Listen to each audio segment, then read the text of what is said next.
Welcome everyone, and today we're going to be going on with painting the Necrons, and we're going to be trying to catch up what we need to do for the channel. So let me switch over to main cam, and hopefully by magic I should have everything all set up. Drop some comments down below, let me know, make sure you can hear everything, otherwise if you can't it's kind of a bit pointless, I suppose. So as you can see on the table, let's see if I can get that up a little bit. Kind of a bit dark today, isn't it? Come on. There you go. Let's get that up a little bit so we can see what we're doing. So thank you very much everyone that's joined so far. Drop some comments in, let us know who's in the chat. But tonight we've pretty much got to try catch up with what I'm falling behind, because it'd be really awesome if we can get all the Necrons ready for the release of the actual codex itself. But of course, I've also got lots of Lunables to do as well, and I really want to get those done ASAP. And I kind of got a color scheme that I want to go with. I need to start getting it down onto the table and actually see how it fares off. So what we're going to do tonight is the bases for the actual Necrons themselves, the actual scarabs. I don't know how they're going to be in this next edition, whether or not they're going to be good or not, but it's only one way to find out, right? So what we've done so far, so this is one I've done as a little trial base to see how I want to go, and pretty much what I'm going to do is have the scarabs, if I can pop that into the actual, if I get that in there.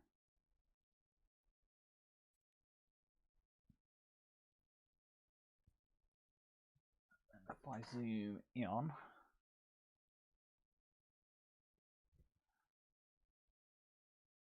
so that's the basis they come on, but I just want it so it's a little bit more dynamic. I just wish I had abundance of the terrain just lying around, because I think it'd be really cool to have like loads of these just like going up and around like tanks and stuff like that, eating away all the metal. I think they're really, really cool. So what we're going to do with the scarabs, this is going to be nice, easy, dead easy, is pretty much pick out all the glow and of course get all the bases up. So we're not going to do all of them on these funky bases, but ones we are going to do. And of course, do you know when you want something and you can't? Oh, there it is. I was going to say, I can't find what I need. Hey, thank you very much for the follow. Awesome. So we're going to start off with glue. So with all these Necron bases, what I've done, or what I should have done, is not glued them down. I didn't think I glued them down. Oh man. I didn't think I glued them in. I thought I'd just poked them in just in case, that if I wanted to. Oh, there you go. There's some. I'm pretty sure I didn't glue them in. Or was that's going to absolutely frigging suck. What I want, there you go, they're coming out. So with the idea with the scarabs, I want to get in there, do all the bases, whether it's going to be sand or or wherever I'm going to do like funky rock roads or something like that. I want it to get in there so I can actually paint everything underneath. But I also want to do is, if you look underneath the scarabs itself, you kind of got like a little port here. And what I was kind of thinking about doing is maybe doing like a little green glow off there and actually trying to reflect it upon the actual road itself. That's the plan anyway. Alright, let's get some more out and get these on the roads. I'm not going to do all of them, because I cut some that are low down. So I think as soon as you put them up on there, you are kind of putting yourself at a disadvantage straight away, because with the scarabs being low down, they can hide behind pretty much a lot of the terrain. And that's the beautiful thing about the scarabs. You know, they can score objectives, they can hide away quite nicely, and they're hard to see. They are very, very hard to see, and that's what I like about them. So definitely put them up on these bases is going to put me at a massive great disadvantage. But I'm going for the cool factor. That's what we're going for. So with this, I'm going with some 10mm corkboard. As you can see, it's quite thick. You don't have to go with that.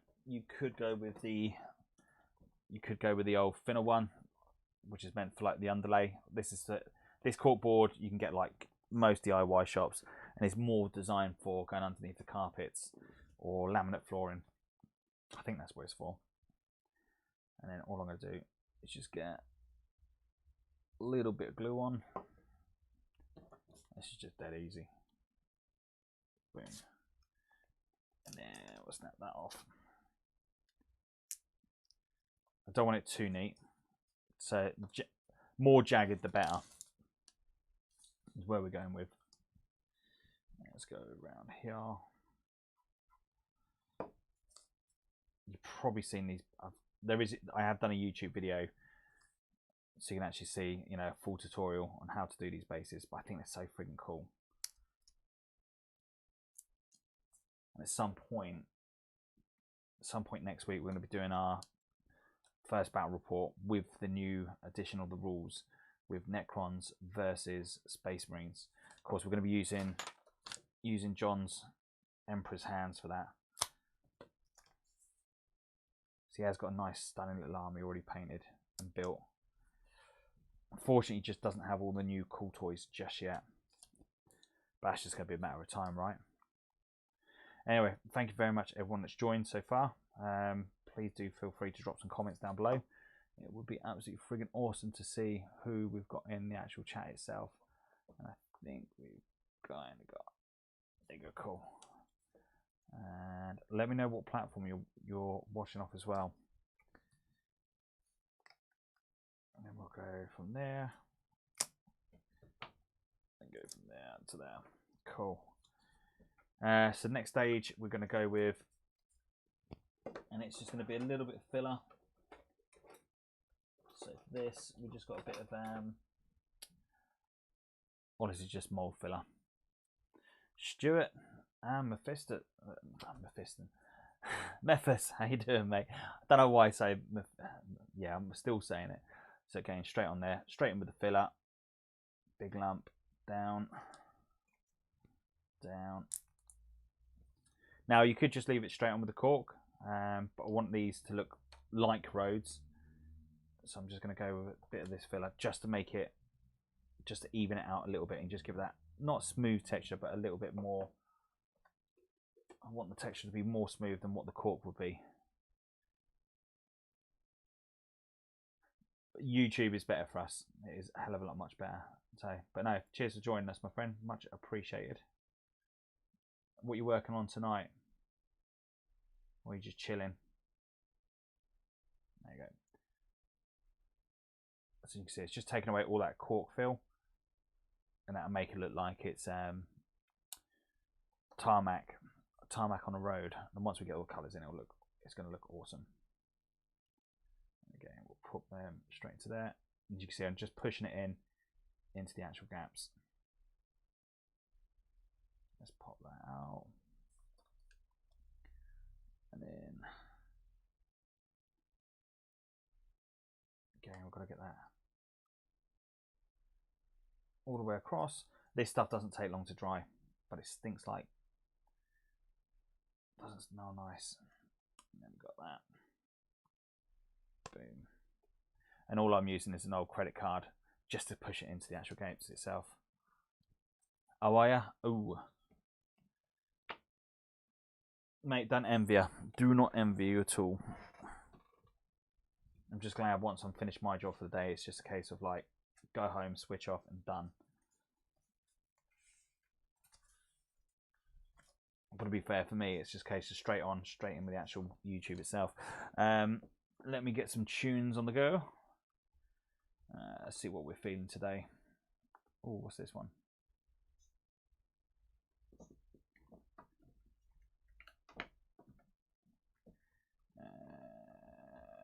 I'm not sure. Hopefully this is not too loud.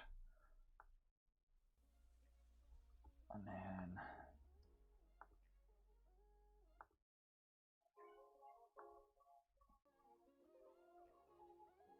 hopefully not too dodgy.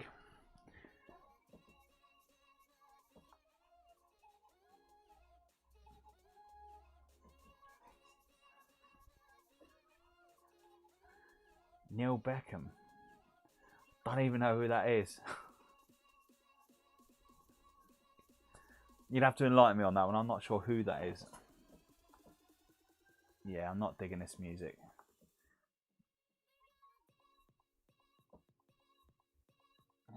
Let's get that. See what we come up with. Right. Next, what we want to do is we want to start doing some of the random pipes. So again, all I've got on there is just this stuff I brought from Green Stuff World. You get like 10 of them, and I think it was only like a couple of quid, not too much. Oh, Neil Buchanan. I understand who you're on about now. I don't know about that, mate. Isn't he meant to be isn't he meant to be Banksy or something? Or the rumours is that he's Banksy. So all I'm doing is just measuring it out and then just going straight down with the knife and just rolling it post. Now, when you do this, don't go straight in with the clippers, because if you're going with the clippers just bend it and it just like squeezes it and it looks absolutely pants.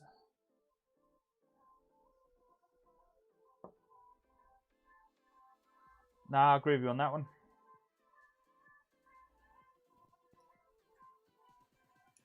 Used to watch him loads when I was a kid.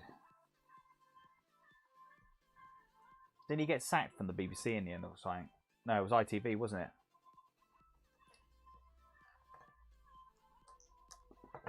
Didn't he do something dodgy?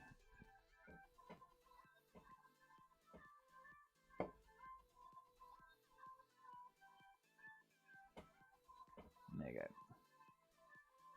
So this give you like the pipe effect coming out from underneath the roads. Let's get rid of that.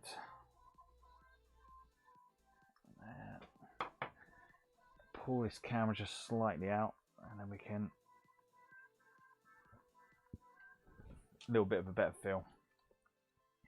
So what is everyone working on tonight?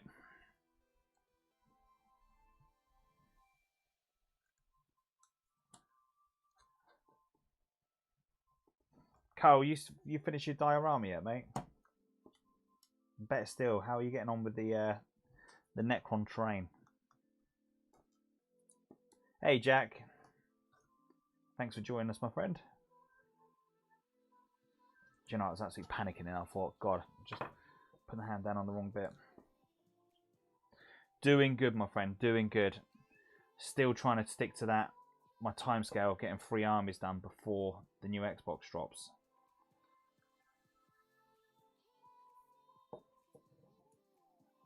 No pressure or anything, only a month.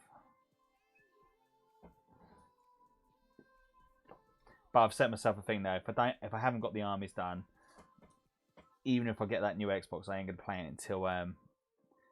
until they're fully painted. So I've got to get the guard. Actually, I've got 4 armies to paint. Jesus. Hey, underdog. Yeah. So I've got a Dark Elder army that I purchased last year. It's all built. I just need to paint it up. So that's one army. I've got the Imperial Guard that I've started, and I've really got to finish that off. So I don't know if you've seen it before. So that's the Guard army that I've started. I'm loving these greens. They really do pop on camera. It's just absolutely friggin' stunning. And of course, I've got this awesome little pen where you can do all the white writing on it. And as you can see, I've been having a little play around. It looks absolutely friggin' cool.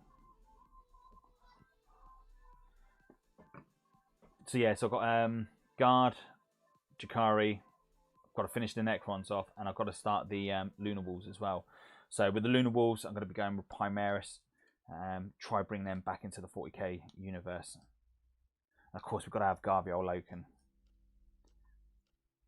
Gonna have to customize up a captain to give him that old.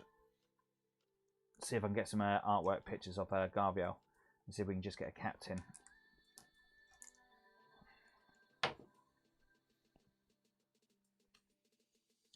Green is love, mate. The green is absolutely lush. The only problem is I've just got to remember how I've done the greens.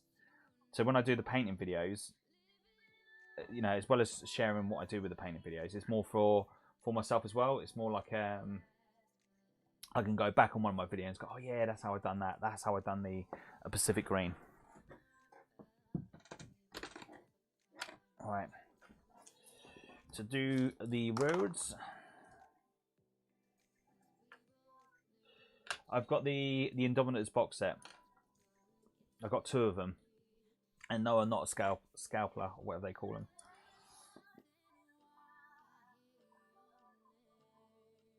The thing is, I've been doing so much with work in real life. I just haven't had a chance to stop and get them painted. Doing the live streams on the Saturday kind of gives me that encouragement to actually just crack on and get them done.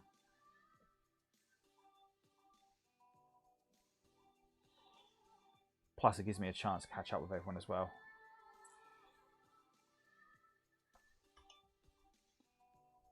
So what's everyone's thoughts upon the new Necron rules? I know it's not official with the rule books being out just yet, but there's been some bits where on the community where they've talked about some of the rules, like with the animation. I know there's been some real big hate on Facebook. But me personally, I think a lot of the new rules are gonna be absolutely cool. I think it's gonna be a case of just waiting for the codex to drop. Having a chance to actually go through it and read it will be cool.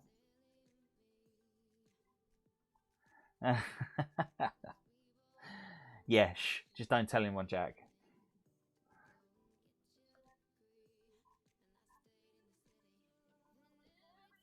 It's been my best kept secret.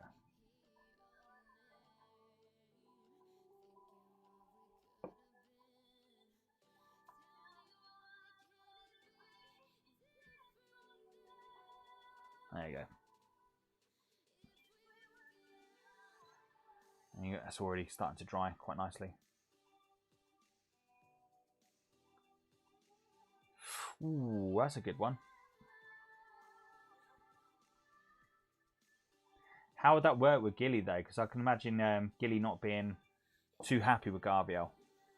Obviously being Horus's little favourite boy at one point.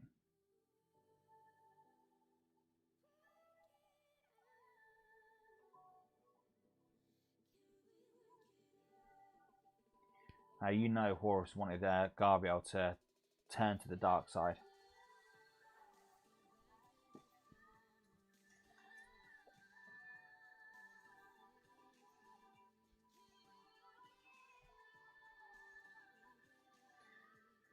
Do you know what? Yeah, 100%.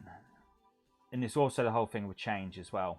When something new happens, people just sometimes don't adapt well to change. They hate it.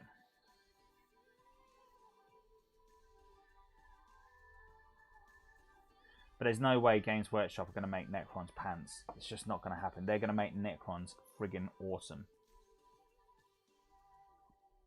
Hey, Dark Majors. Is that Dave? I think that's Dave, isn't it? Hey, Hobby Corner. Thank you very much for joining us. Really do appreciate it.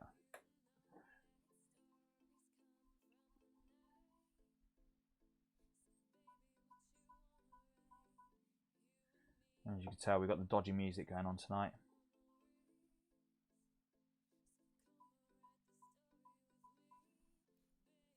Alright, let's get that on. Nearly done.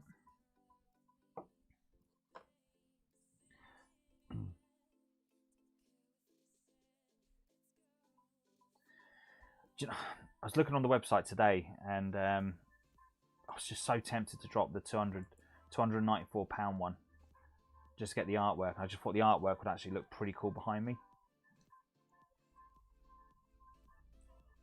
But it's a lot of money to drop down if the stuff's pants. Mind you, the destroyers look friggin' awesome.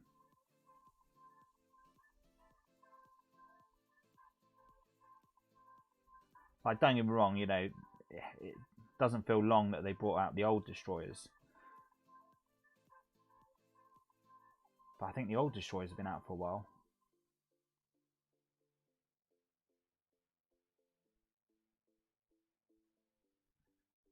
Actually, do you know what? They must have been out actually a lot longer than I think, because they were metal, weren't they? Some of them, some of the upgrade options, and then they went silly fine cast. or not so fine cast. Right, I'm gonna get this out.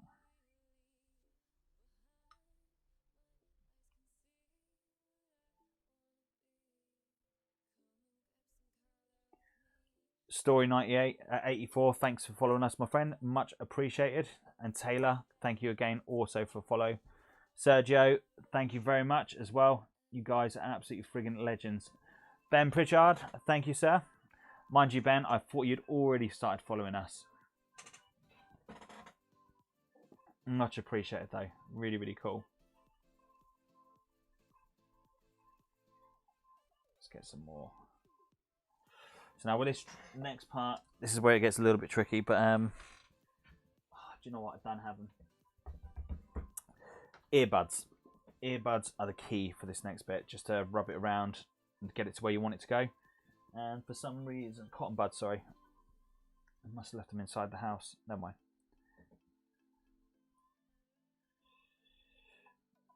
So to get the round, it's like what I find was like with the sand, when you're just popping it straight down, putting the glue straight on, you just get that. You get the uneven texture on there, but what you get is like kind of flat. What I like to do is get some sand and then just pile it up like so. I can't really show you onto the side of the camera. Get the stones where I want them to be. And just get the glue, and then all I do, drop the glue down into little drops. What the glue will do, it will seep into the actual sand itself. I don't know if you can see that where it's starting to spread out. This is a really cool way of actually bonding a model to the actual base itself. Sprinkle the sand around its feet or around the bike wheels or anything like that. As soon as you put the glue into it, it kind of makes that, it just helps bonds the sand to the model to the base, and it's friggin' a cool way of doing it. So what we've got in the comments, Kev, that's Kev in the corner doing a hobby. Yep. And then we got plastic cotton buds banned this week for sale. Yeah, to be fair, all my cotton buds are they're like cardboard, aren't they now? It's a shame because the let me just turn this down a tad.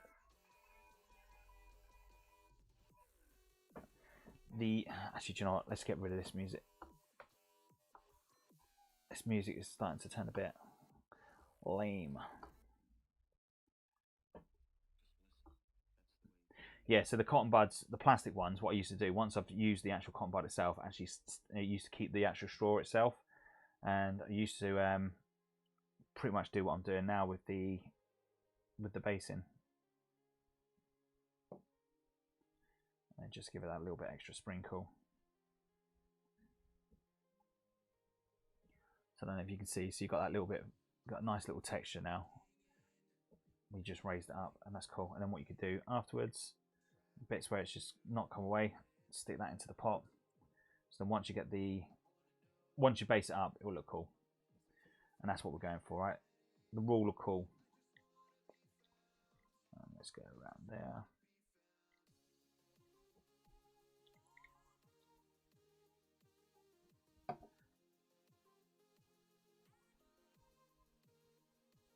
Who's getting the Silent King?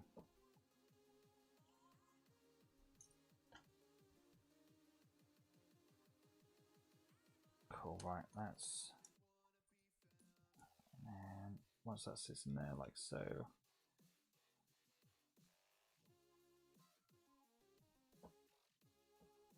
Cool, right. There's another base done. Yeah. Mate, it's just the few that ruin it for the rest, right? We're like everything in life.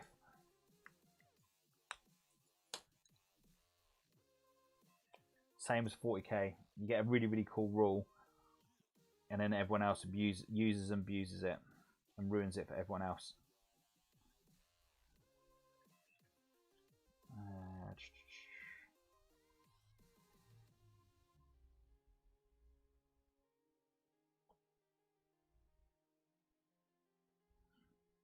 Alright, stick that in there like so.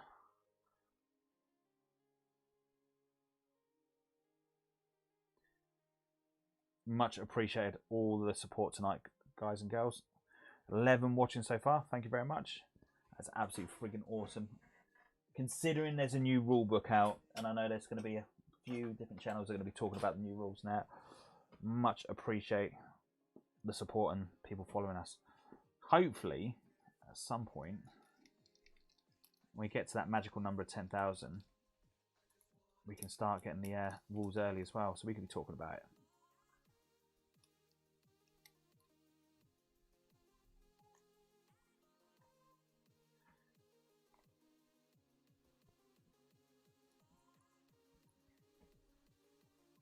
Is anyone back into gaming yet? Has anyone's local club started up? We've just started ours back up on a couple of nights now, and it's been going well. So I've done was it last week? No, the week before. I just had a little break, and I've done what's his name, Garviel Loken, live on camera, and just finished him off in the night, and it was, mate, he turned out awesome. Got a nice little red recipe for his cloak, and he actually come out really nice. It's well chuffed with him. But all the 2 boxes of Dominant sets is built, ready to go. I'm just going to make it my mission today, tomorrow, or tonight and tomorrow. Finish the Necrons off. So then by next week, I'm not going to be able to have a battle report, unfortunately, with the new Lunar Walls. But in a couple of weeks' time, we'll want to do a battle report where I'm just using all the new toys, or at least some of the new toys with the Lunar Walls. I think that's going to be banging. I just need to make a for the fluffy side of me. I've got to do something fluffy on, like, why Garviel Loken is back in the mitts.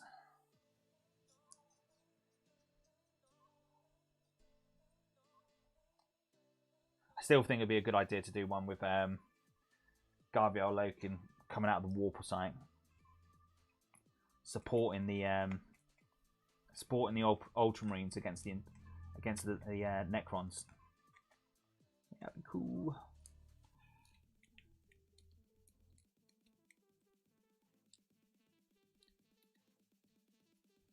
But you know what happened though? As soon as they come out, the Ultramarines are just going to think straight away it's bloody Chaos Space Marines, and they're just going to attack, open fire, and it'll be like, yep, game over, man.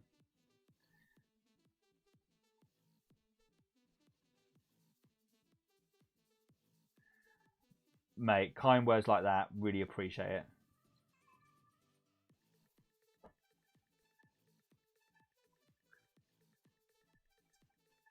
Memphis, are you starting to tag? You starting to tag your stuff now, or are you not tagging? So when you do your videos, when you post them up live, after they've gone live, and you put them up, you add in your tags to them. If you're not sure what I mean, drop me a message afterwards, later on or tomorrow, and I'll talk you through it.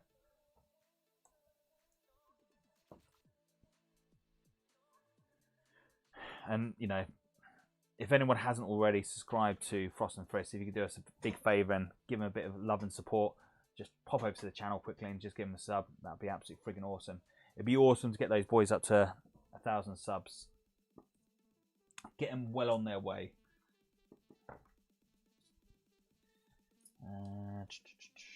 Right, what we got next? Oh yeah. Right, let that dry for a sec. Those can dry off, and then so I started doing a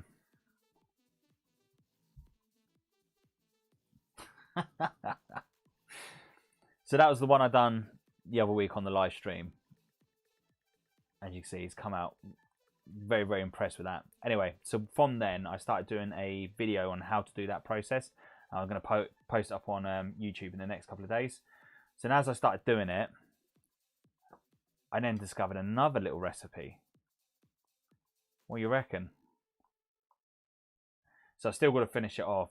When I started doing it, I only had my time was very, very limited. What time I had, so I painted half of it. So I got half of it, half of that painting guide edited, ready to go. And we just got the rest to finish off. But which one do you reckon?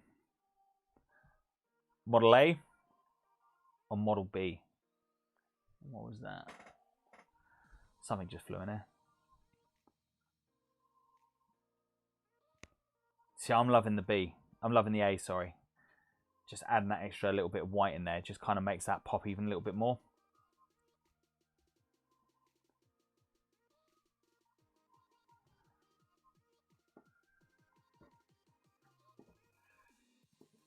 Okay, right. We need to do... I think we should be good to start basing these up.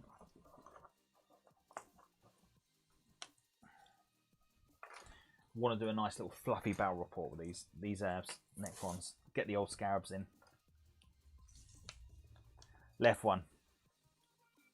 So number A.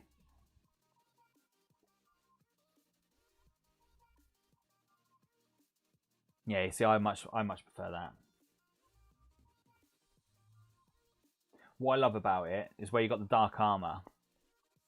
That really makes it pop. So then, as you're on the table, like when I always find that if I'm going for best painted when doing any tournaments I go to, I always find that I could do loads and loads of detail, and the models never get noticed.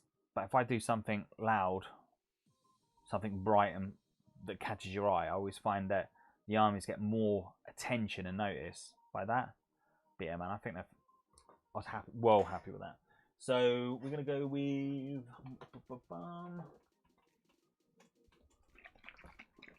let's get some priming on the go. Open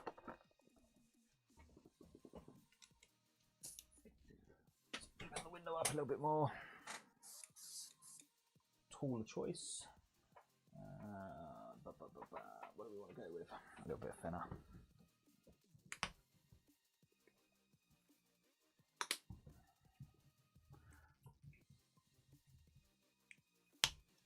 Yeah, it definitely makes it pop.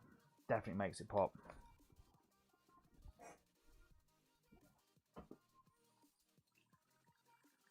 That's what I love about that guard army. That the green just makes it. It definitely makes it pop, and then with it being a light green, you can do all the little battle damage on it, and it just looks awesome.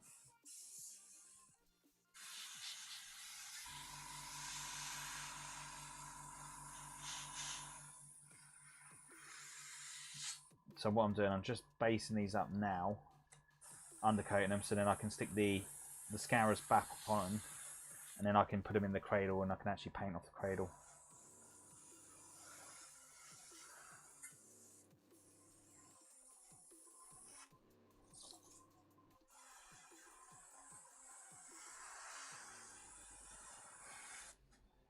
That lovely smell of primer. Now, if I wasn't doing the live stream, I'd actually have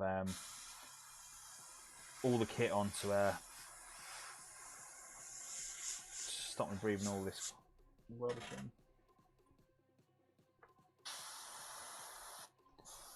Let's get that in.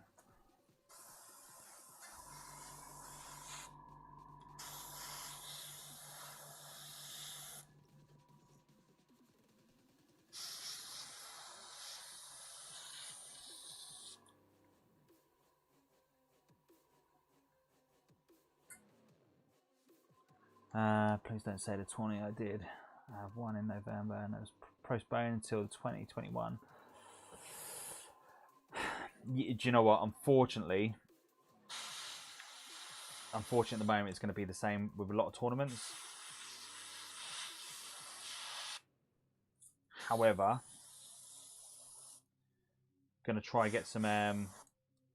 We've got the gaming club set back up on a Friday night down the British Legion, and we're keeping to, obviously we are keeping to the social distance inside, and it's actually been pretty good being back.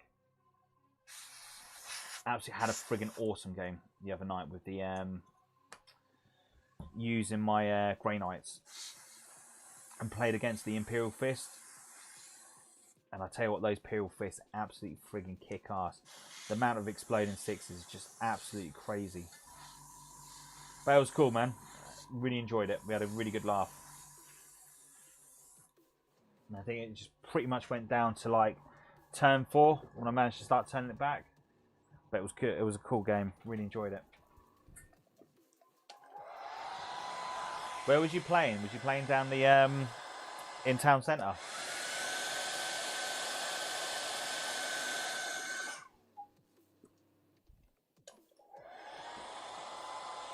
So I'm just going to mute my mic for a sec just so I can do the hair drying.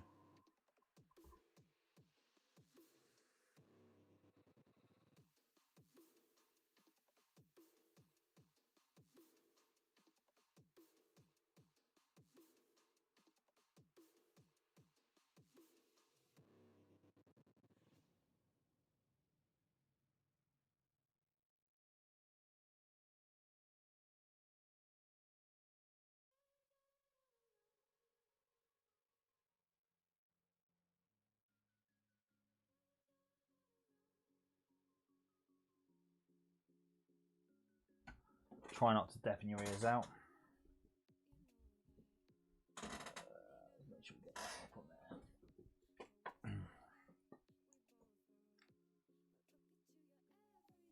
there.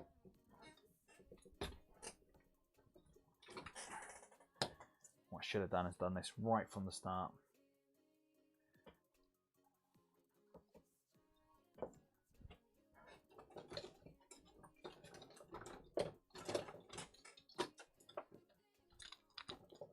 So what are we saying with the new Marines now? Is it like because I haven't had a chance to read any of the leaks or any of the new stuff on it. Are they saying that pretty much the characters are pretty much not going to be a thing anymore with the castling? I did see an article regards around with the vehicles not getting the buffs anymore, like the reroll ones and stuff like that.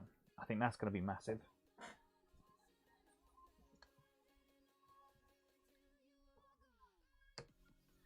No more horrible executioner tanks absolutely smashing your back doors in.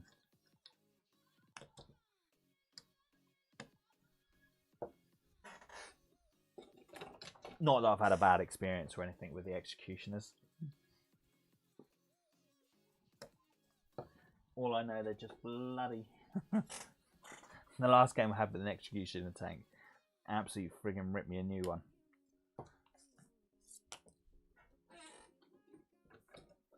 Didn't enjoy that one little bit. What was that place for? There, like so. Not like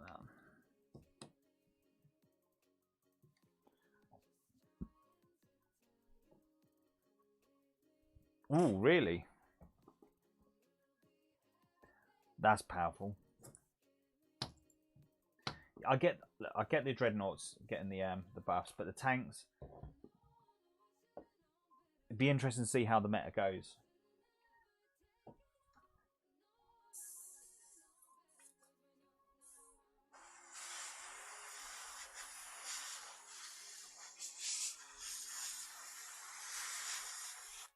Because obviously, if the rerolls are not, if the tanks are not going to get a buff, that's going to be the what they called, Iron Hands are going to be dumbed down a little bit.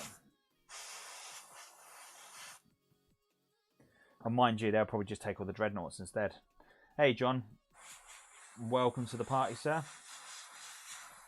Unfortunately, we're not talking anything new, unfortunately, my friend. Unless you want to share anything cool.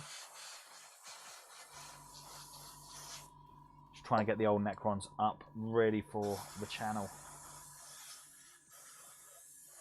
But we've got a cool bunch of people, cool bunch of chaps, ladies and lasses in the chat so far. So, and we've had some mega bosses tonight. Let's follow the stream, follow the page, and follow us on Twitch.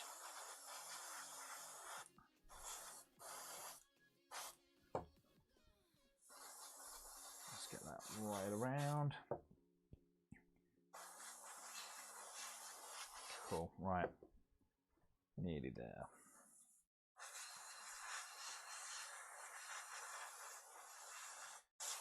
Luna says, it's my man. Cool, right, that's where we want to go with that. Oh, actually.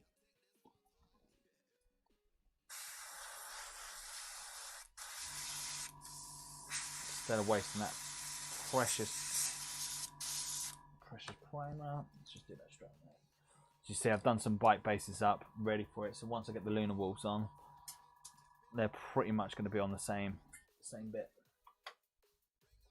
There's a Primaris head dropped on the floor. Oh, don't know where you've gone. Find you tomorrow.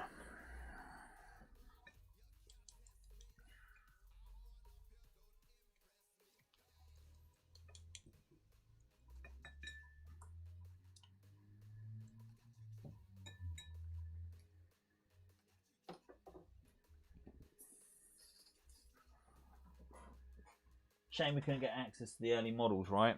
How cool would that be, right? Painting the Silent King right now.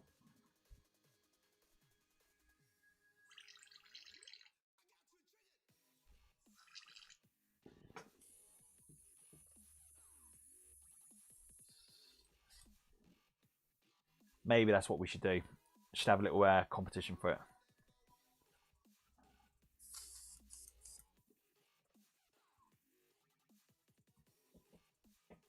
Salty Simon.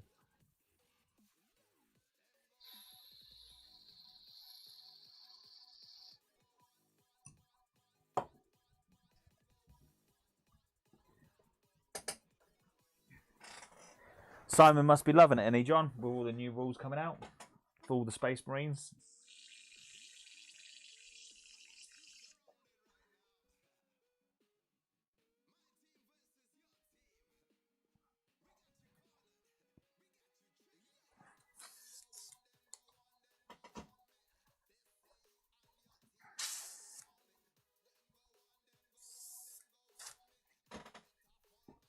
Cool, right.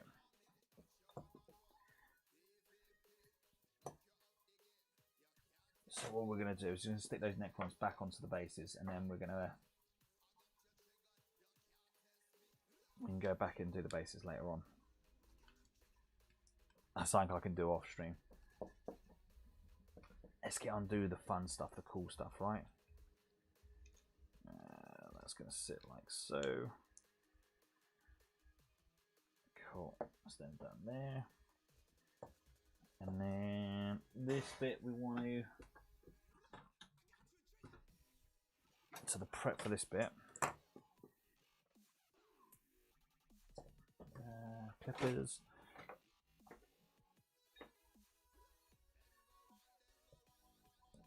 I thought he does every now and then take advantage of the Space Marine rule. I thought he'd be loving it. Or maybe not loving it.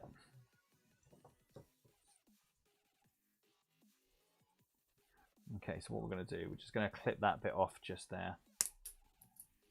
I'll take that bit off. Really, I don't really need that at all. So I'm tempted just to cut it off right from there. But the only thing I'm afraid of on that, if I do that, the that wire is probably not going to be enough to support it.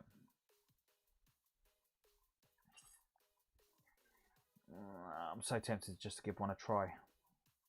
But if I balls it, nah, we'll leave it on there. We'll leave it. Okay, and all we're going to do is just going to do a little bit of a drill out in the middle.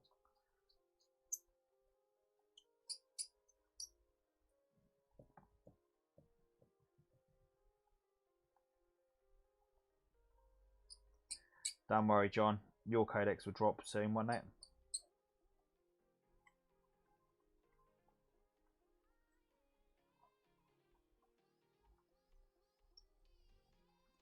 There you go. Cool. Right. Let's get some glue. We'll stick that down.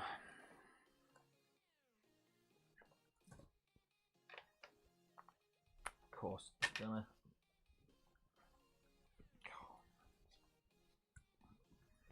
That's proper stuck itself up.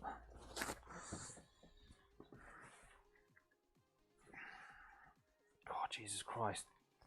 There we go. Got it. I think we're probably ready for some new glue.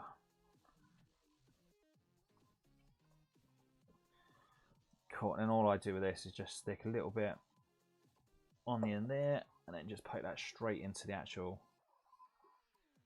hole. And same thing with the other one. And what I've got to learn to do is get quicker because time is against us. And of course, it would be cool to play with them before the next codex comes on. Before after that, right? Let's stick that one. We'll go there for that one. You see, you got a nice little.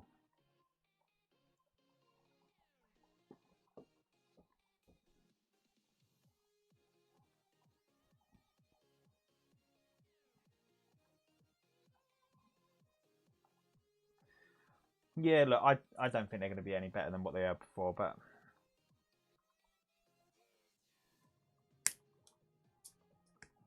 it'll probably bring them into line, I think. I was probably saying it just before you jumped on about the Iron Hands. At the moment, obviously, Iron Hands were great with the Executioner tank and the what's the other one? The Repulsor, with all the horrible repulsiveness on it.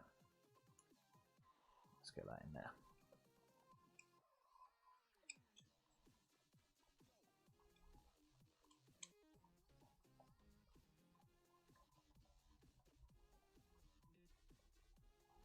Why not?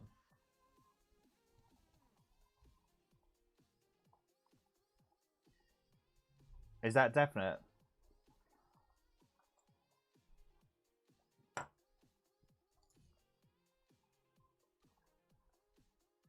Because don't they get transhuman? Is that not in the new one, or have they removed that now?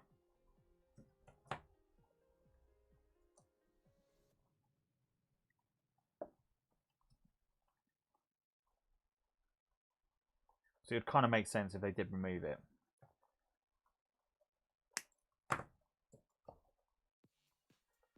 But mind you, Spaceballs are quite strong at the moment. Well, they were anyway.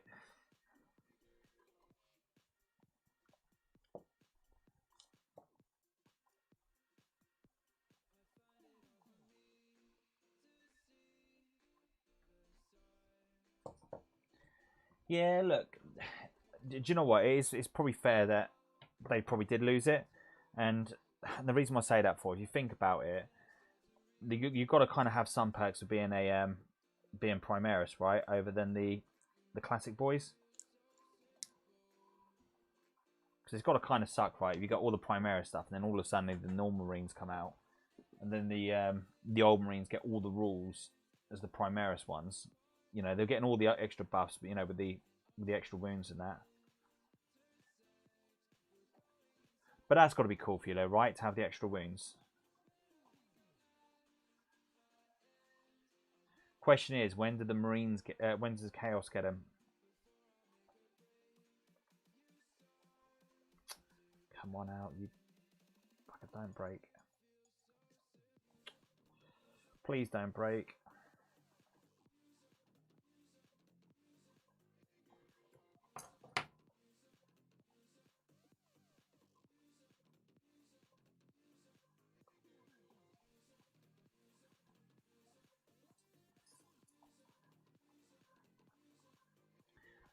This is going to be like the precision drilling to make sure I don't go too much one side. Oh, bugger off, Norton.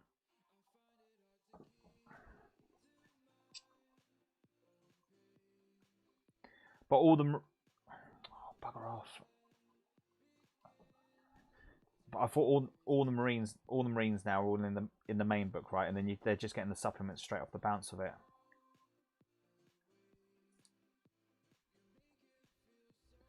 So I'll hopefully pick mine up my copy Wednesday.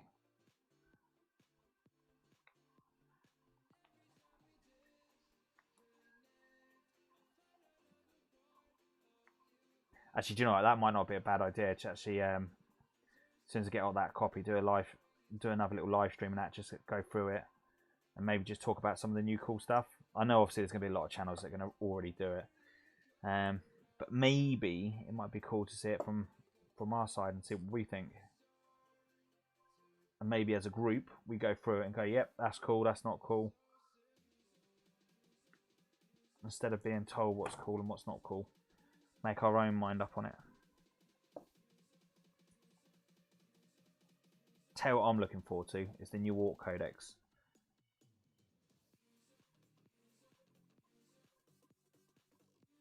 Better still, the Gene Stealer cult. I'm hoping, praying that the Gene Stealer cult gets strong again, or makes it playable.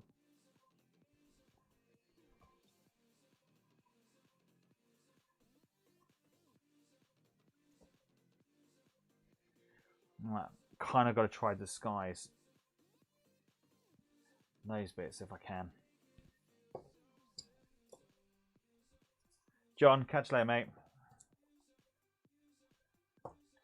Let's have those ones on.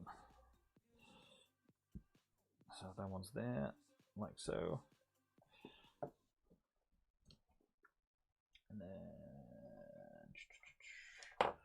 what we got? I think we got.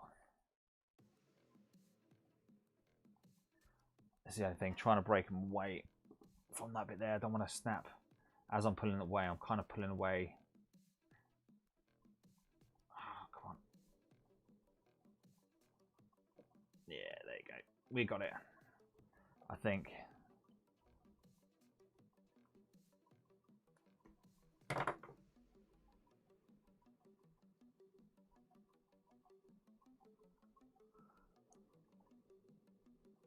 Of course, when the Chaos one drops, I wonder if they're going to do it the same as the Space Marine one. So you have all the cool core stuff in the Chaos book, and then all the sub-fractions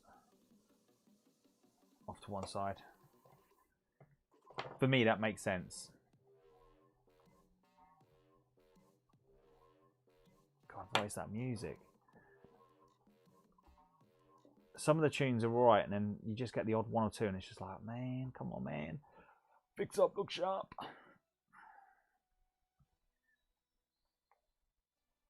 Right, let's pull that one in there.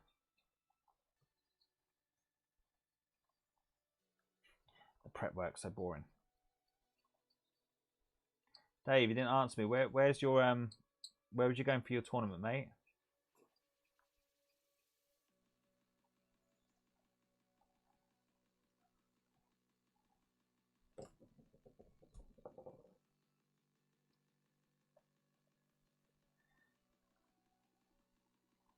Let's draw that down the center.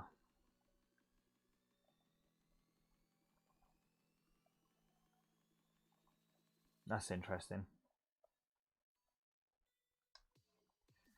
See, for me, I thought it would make sense if they just pulled it all into the one main codex.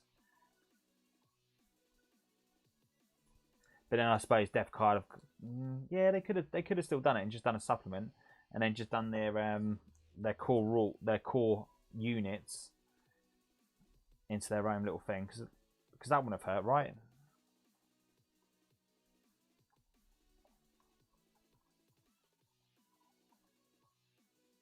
Yeah, I suppose actually thinking about it, I bet there's some bits in there that make them filthy.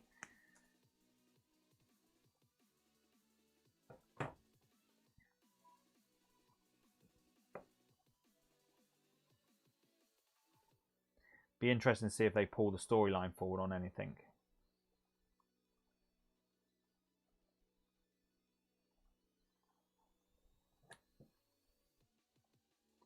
I'm waiting. Yeah, look, 100%. Oh, okay, cool. For me, yeah, you're 100% right. The less books, the better. But it's got to be a good thing, right? With the app. So with the new books coming out, you get the code, and then you just pop it in the app, and then you get the a lot of the rules will be on the actual app itself. But I'm not saying that app is any good. You know what I've seen of the app so far, it's not been great. But to be fair, I haven't given it a fair try, and I know there's a lot of people out there got really upset I'm very, very cross about that app, and I know it's not. No, it's a bit of a sore point.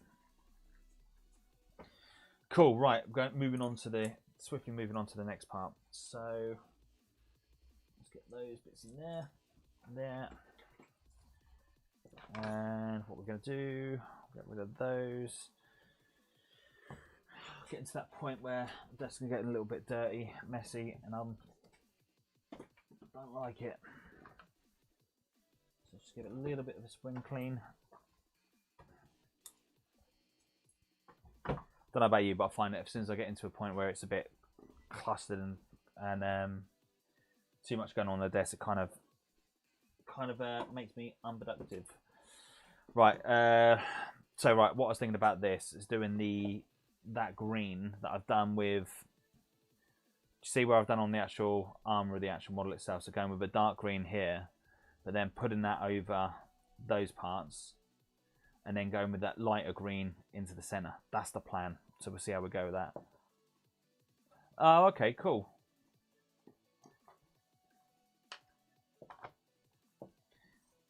Do you know what? It'd be interesting to see whether or not Heresy goes down to the whole smaller board type, or whether they'll still stick to having the bigger board. Mind you, the 30k boys, they definitely don't like change, so I can't see that happening. Warp light in, and then we want Orc Flesh.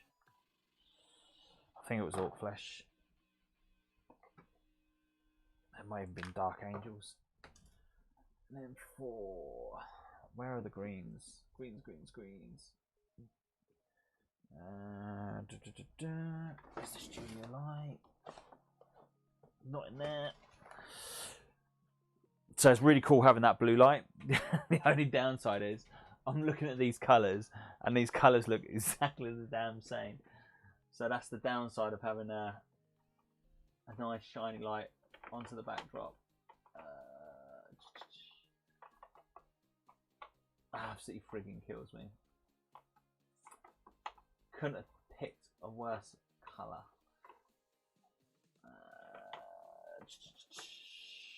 Do you know what? I can't see. I must have a Dark Angel's got green in there. I say I must, but obviously I haven't. It's probably just stashed away somewhere else and I can't see it.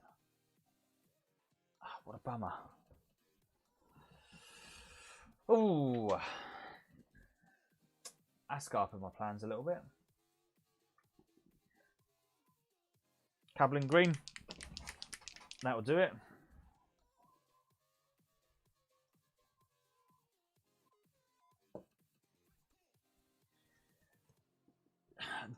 See, my 30k army I've converted over to 40k. You know, don't get me wrong, 30k is cool, but for some reason I just prefer 40k over 30k.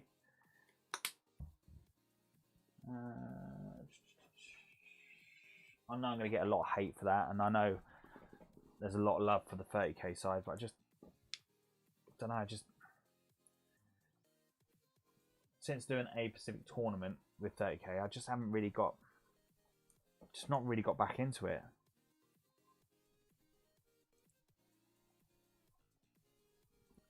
Not only that, it's the fact that it's just trying to remember the 2 rule sets as well. I know, tell a lie. I have played a couple of games of 30k since. I played a couple down the gaming club. I had a go with the demons, Chaos Demons, but that was before the actual Chaos Demon rule book came out from. And what I've done is I used the 40k version of 7th edition demons, and it was actually alright. Didn't mind it. But of course, trying to put a Demon Princess into a 30k army, it's just like, yeah.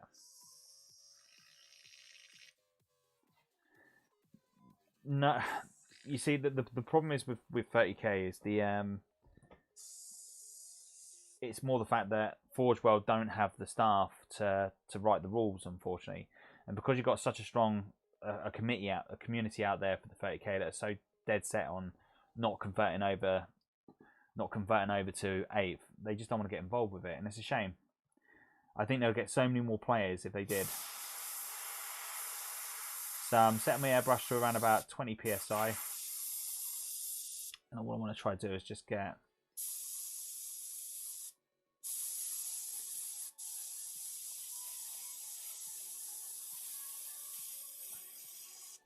don't know if you can see there where I'm just aiming for.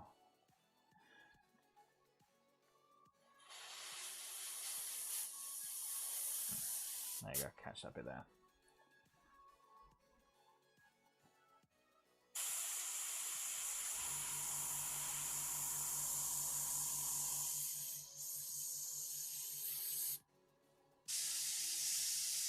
I was just tempted to leave them silver, but I think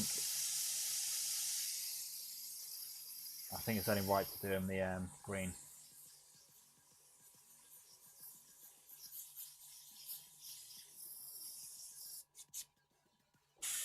What I should have done is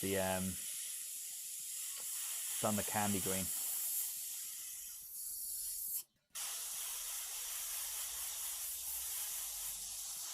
For speed, I could just knock out an army quite quickly without candy colours. Because the candy greens just it does look pretty cool what I've done on that car.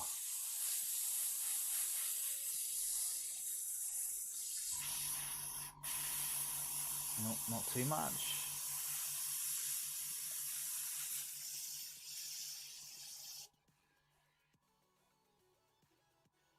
Nice little bit of airbrush control there.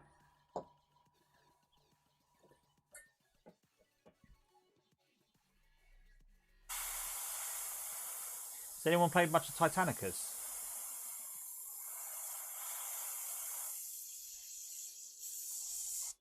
So at some point, you know, at one point that started picking up, and I just don't see anyone playing that anymore.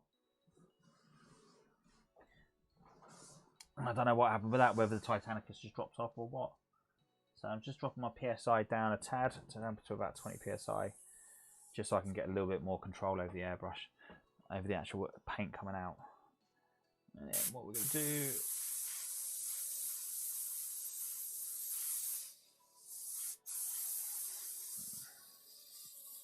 just a little bit more control.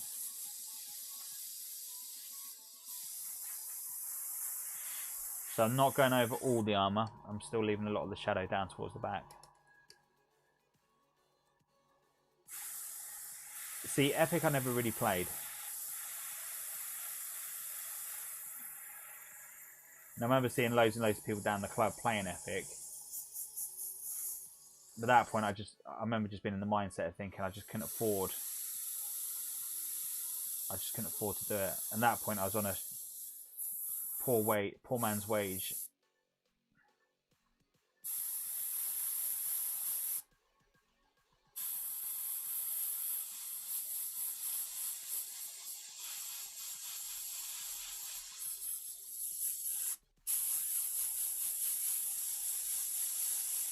Did like the idea of Epic though. Massive great scale war. Cool.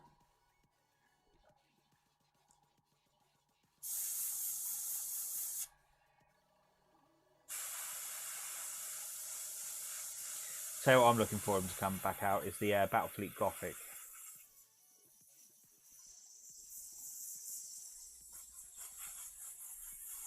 I reckon that'll probably be next summer.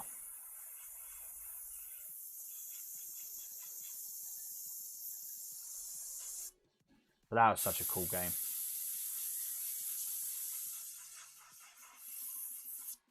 Just having all the different fleet ships.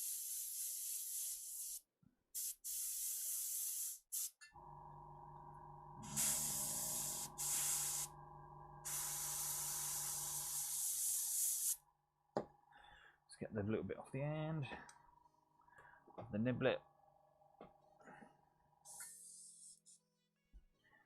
And then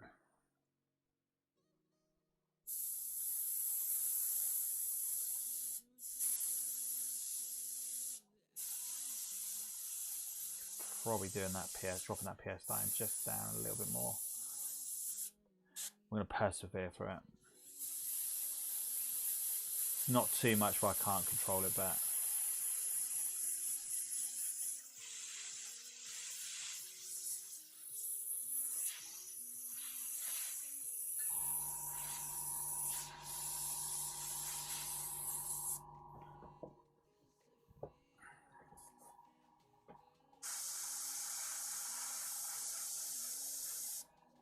Stu, there must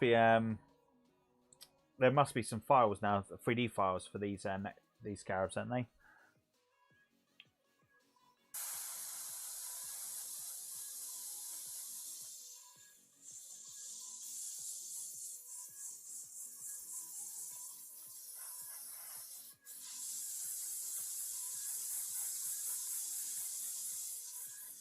I think what I need to do is, since the new Necron warriors come out, get a couple of the. So I'm guessing these are probably going to come with the troops again. Just buy a couple of packs just so I can get loads of Necrons and do the actual bases. So for some of the characters, and just have like loads of Necrons, scarabs, just raising the characters off the base.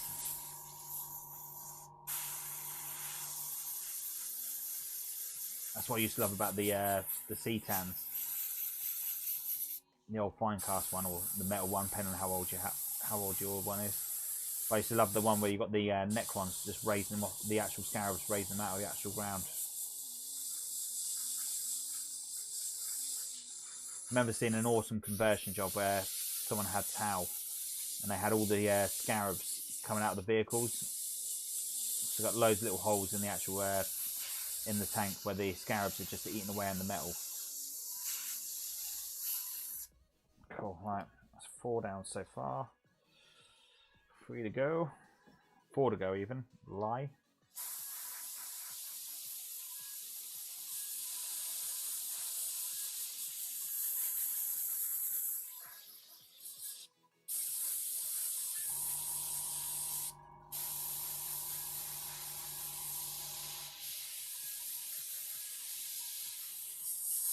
Still getting a little bit of an oversplay.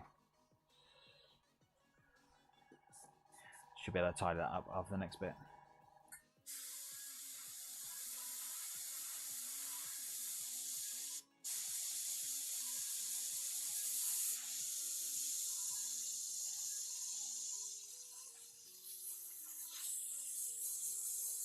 Keep going.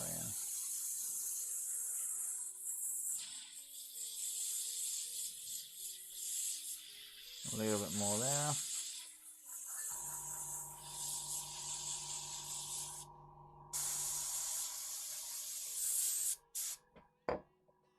There.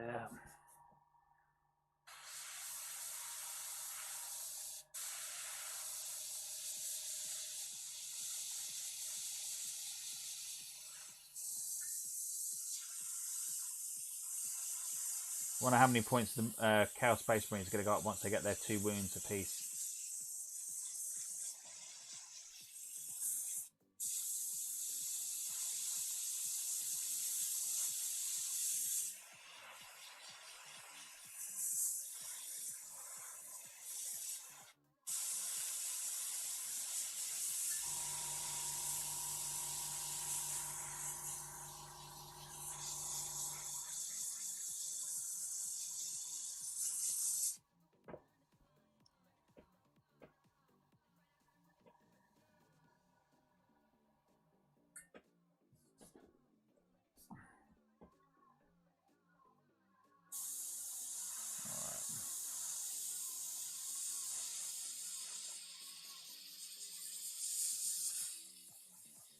Last little bit done and we can then start on the next process. So the next process, what we're going to do is we're going to go for the dark green first of all, because what we want to do is work for the dark and then we're going to work up to the light.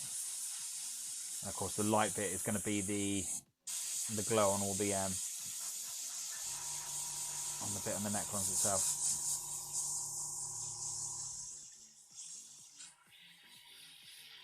And of course that made no sense whatsoever because I'm airbrushing, trying to talk, and as you can tell, like most men can't multitask.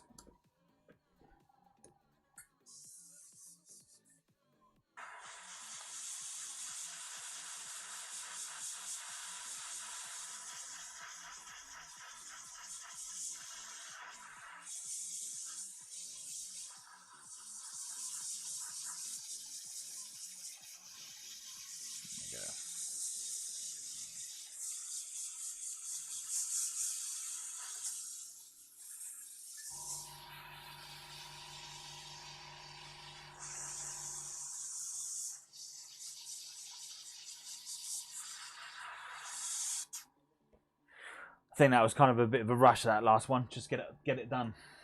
All right, just going to tip the rest of the excess paint away. Back into there, like so.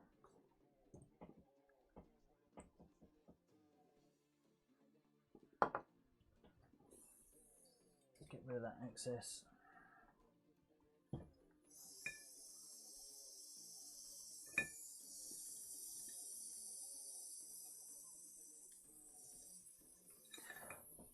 Here's one for everyone, if everyone's still paying attention. So the new mission title we've got for the for 40k and the new secondaries. What's everyone's thoughts on it? Like it, love it, hate it, or do you prefer the original ITC ones? There's a reason why I say it for. I've done obviously the games I've played so far with the using these secondary missions. I've found that there's a lot of armies that I've used, and I just can't. There's just not many secondaries I can pick. It's been a bit of a bummer.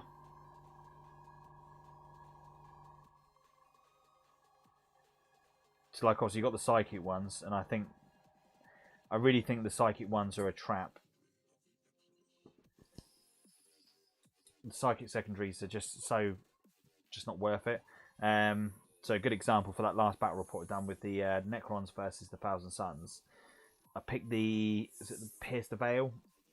Now, granted, I read that mission completely wrong, and you've got to be up in the enemy's deployment zone to cast it off.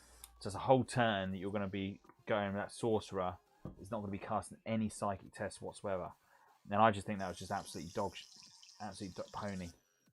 For one, I've got to try get him across the board to get him up there. Like, don't get me wrong, if you were like using Tyranids and you had a Tyranid flyer, you could definitely do it, but it's a big sacrifice.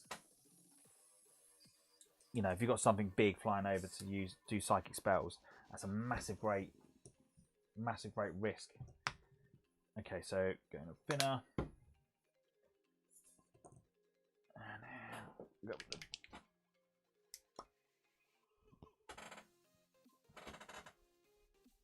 Sure, this is the colour I went with. And Steve, if you're watching back on this, my friend, Steve Turner, thank you very much for sending out those brushes. So this is one of our patrons, sent me some brushes over from the States, and these are the Ghost. So they've just come today, so I'm going to be giving them a little whirl later on today. But so far, I like them. Really, really cool. Let's clean that out.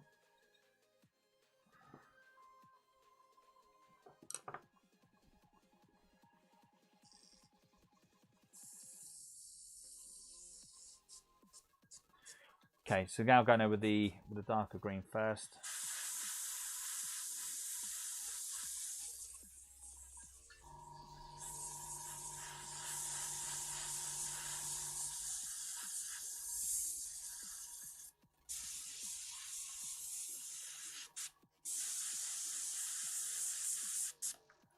I don't know if you can see that. I'm just going straight over.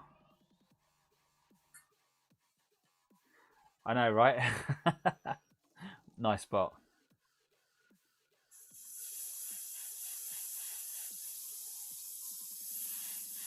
And they were COVID free. I want to probably use.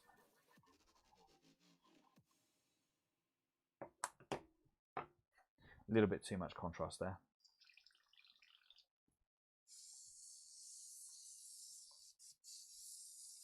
To be fair, like, I think China makes a lot of the stuff. So at one point they were doing a lot of Games Workshop stuff.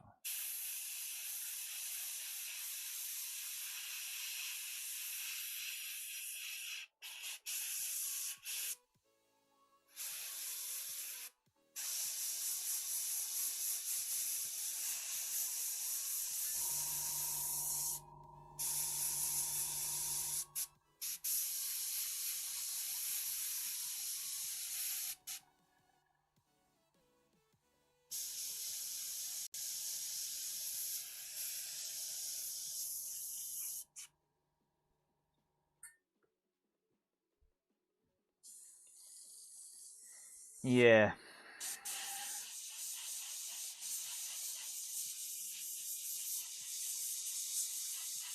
I'd like to get some more games in to definitely test those secondaries out more.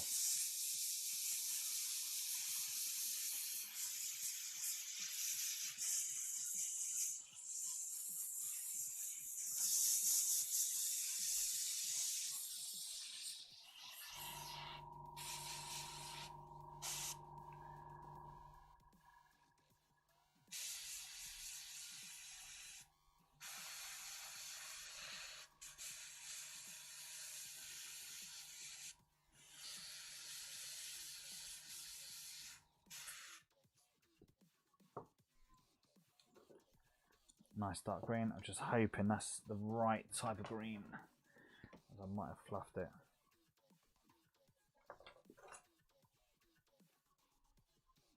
I think I might have fluffed it. Damn, I hate it when I mess up.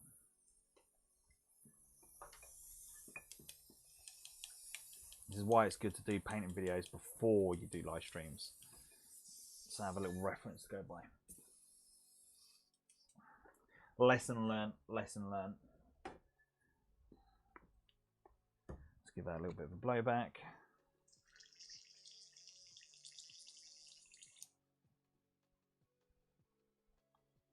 Kind of got a little bit of a clog in there. Oh, I can see what it is. Still got loads of white ink in there. Even though I gave it a good old clean out, still got loads. Man, it's absolutely coming down here.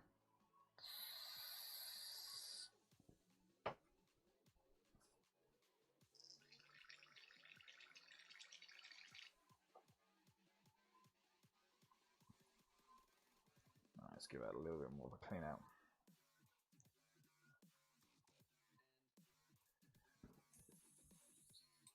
Cool, right. Clean that out the nozzle. Oh, good.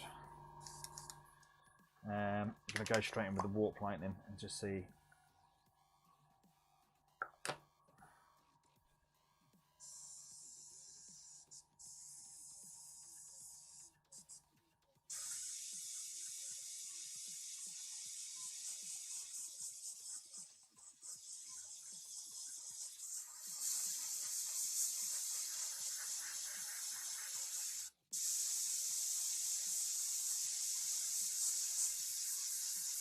Yeah, that was the right colour to start off with.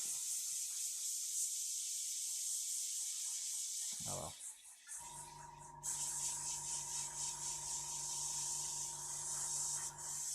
well. Lesson learned. So all I'm doing is just going over the warp lightning from the contrast range, straight over the white bits, the glow bit in the middle, but not going all over the model, as I'm about to show you.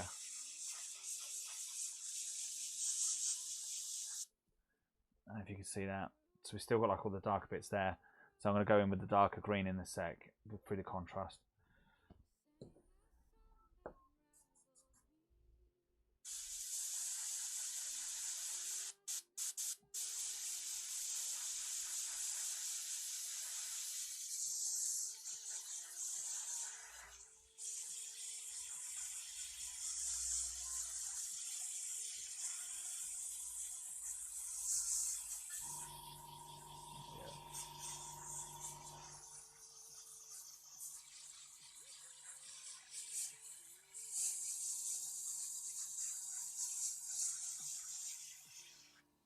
Boom. Now we're cooking with gas. Of course, that's a bit too dark there, so I wonder if I can pull.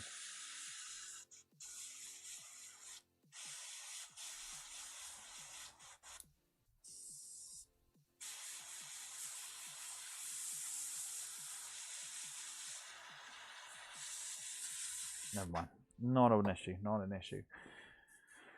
So where it's quite light, if the green's too light for your liking, you can just go back in with a darker colour when you do the shade and just blend them in, which I'm about to show you on the next step from here.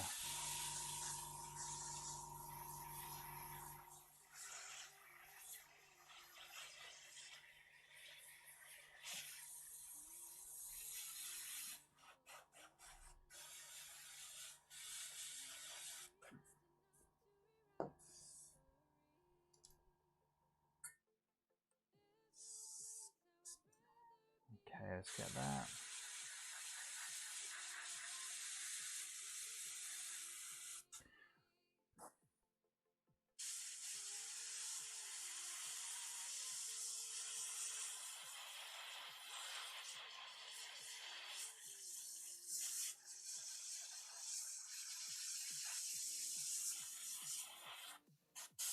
Of course, if anyone's working on anything tonight and they want to share up on the Facebook group, that'd be absolutely friggin' awesome. See what everyone else is up to.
Cool, right, that's that part done. Let's get rid of the excess of that.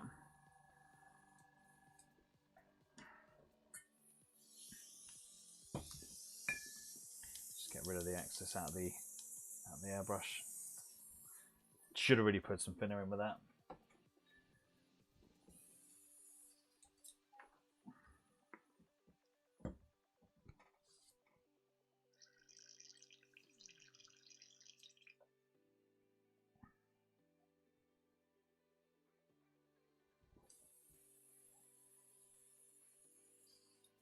Okay, right, get a bit thinner in there, and then we're getting some. I think the Dark Angels one is where we want to go, because it is kind of like a dark green armor is on the classic, isn't it?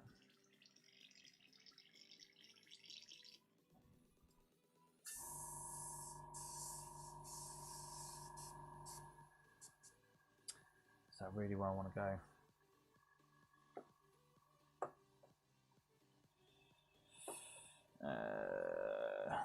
Yeah, probably is.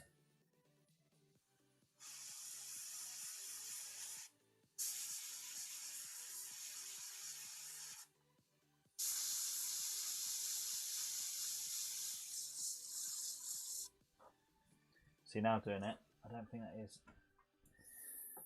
Actually, I think it's probably the orc flesh I need to go into. A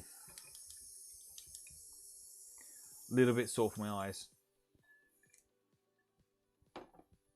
It's kind of like it doesn't work. Oh, one of the clogs in.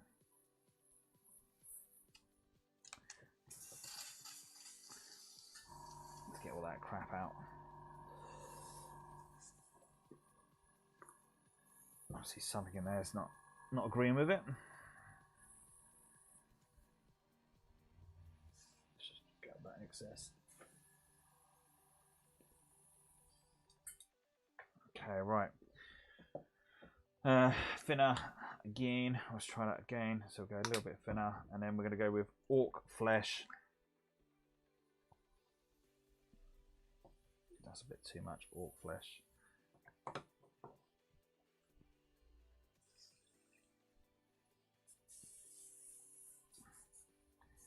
I think that probably might be a little bit.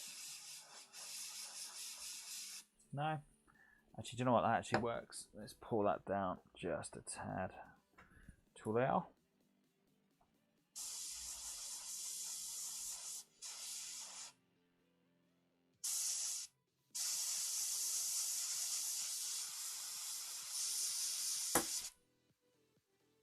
the hell was that?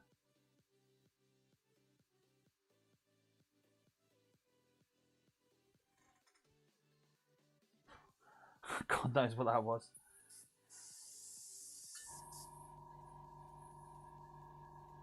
Something just popped and I don't know what it was.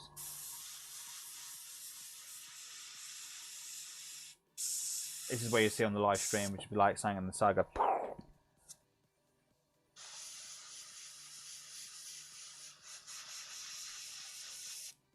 Cool, I don't know if you can see that. Let's get that zoomed in.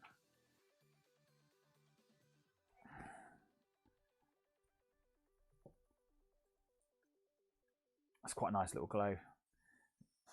Nice little green off the actual onto the scarabs. Again, beautiful thing with contrast. You can just keep applying it, and it will just get darker and darker.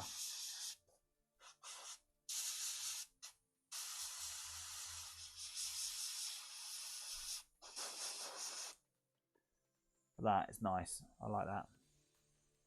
It's worked.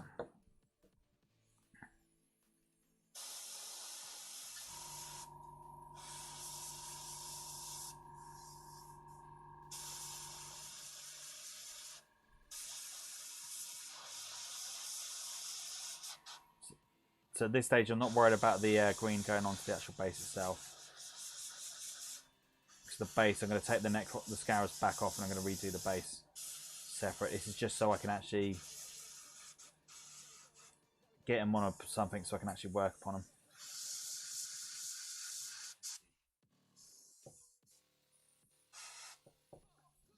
Big old lump of paint on the airbrush.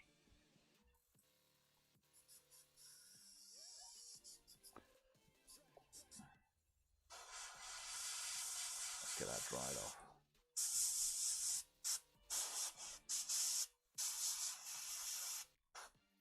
Cool, right, that's 2 down.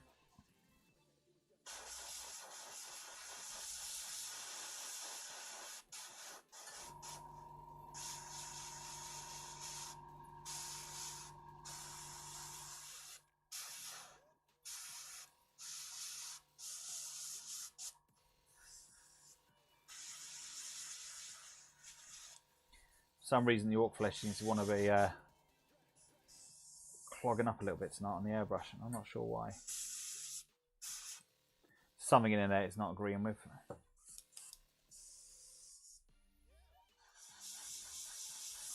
To be fair, it's been a while since I've stripped down the airbrush.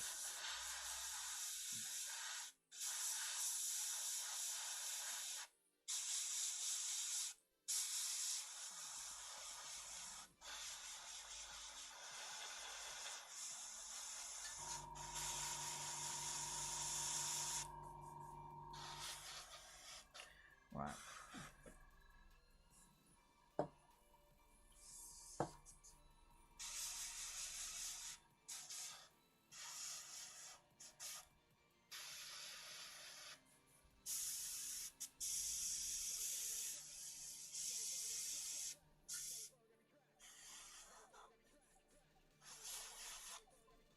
Cool.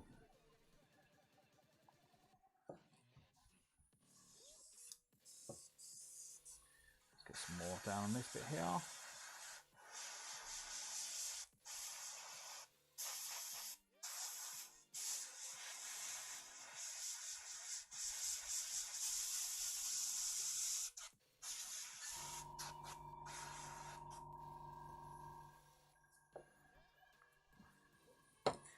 That was done, and then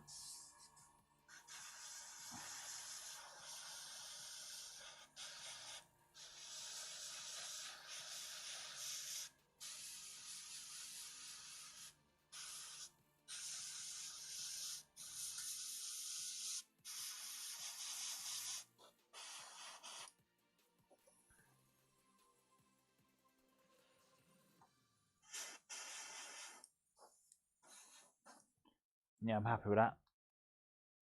They look cool. Right, let's get rid of the excess.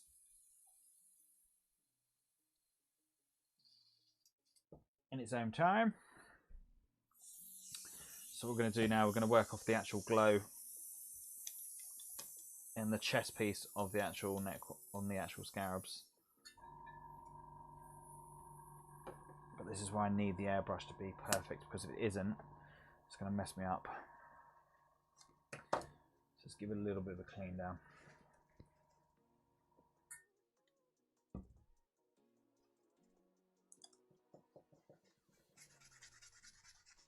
some of this excess paint off.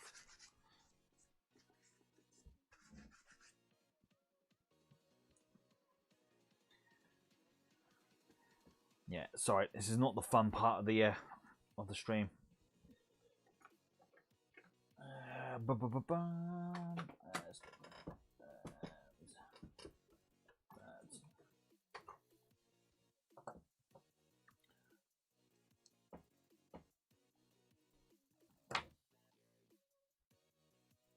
Let's get that out.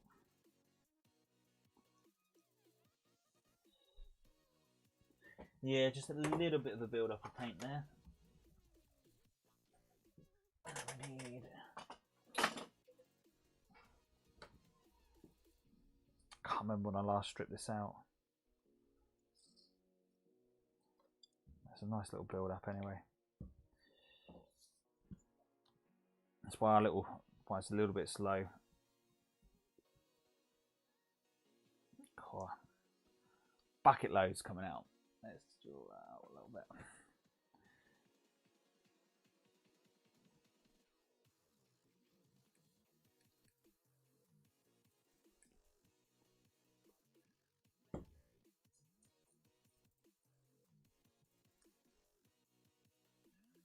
Just put that in there. Just get the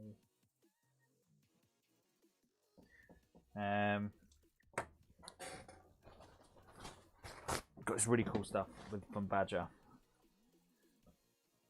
I bang about this every time, but it's an airbrush cleaner. Just pop that straight in there like so. That helps just blow out. You see there's loads still coming out. Get that out. Thank you very much everyone that's joined us on the live stream so far. So really do appreciate it. I know this is not the fun part of the stream, but we've just got to a little bit of a glitch where the airbrush decides it wants to clog up on me. Stuff happens, unfortunately. But hopefully what you can see is what we're working on. The scarabs. So we've got a nice little scarab shell going off so far. So thank you. I really do appreciate you all joining us. It's so friggin' cool of you. Mega bosses. Absolute mega bosses. I just can't wait to get a battle report with them. Right, slap that on like so.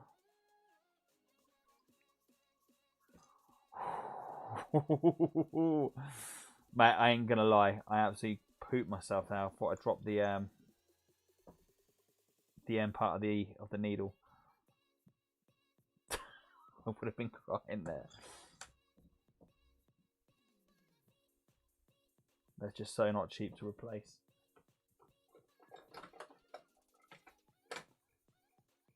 Especially the solitaires. They're just so hard to... They're not hard to get out of, but they're just so expensive.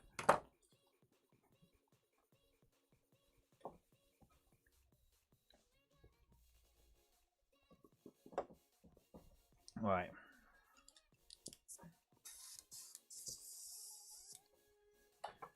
Let's just get back in with the ink.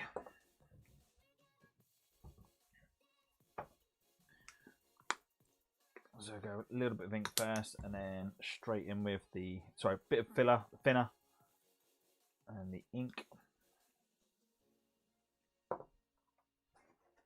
And I know inks, you are meant to be fine enough. You could put it straight for the airbrush, but I really wouldn't.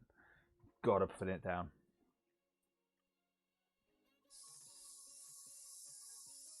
Okay, here we go.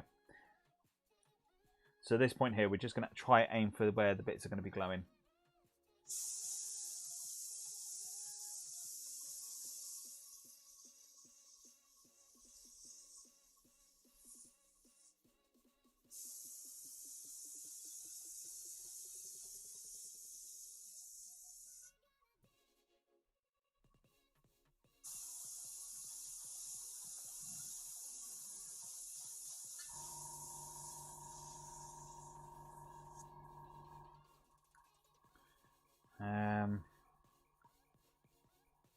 Would it just be easier just paint that by hand? Probably would be, but we're not.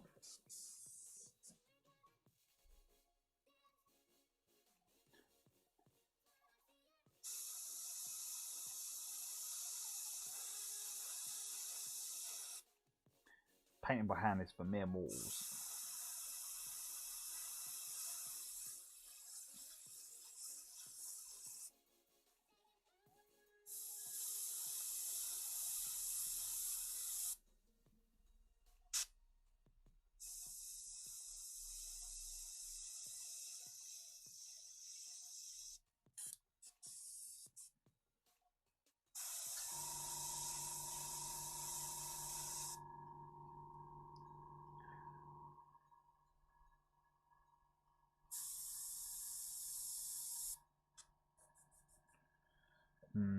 Right, let's give Steve's new brushes a try. Let's see how these work. So what I want to try to do is just... no, don't be silly. I'm just going to do the eyes. Oh, I got an itch from my bloody nose. Alright. So we're just going to go a little bit of a tap on like so.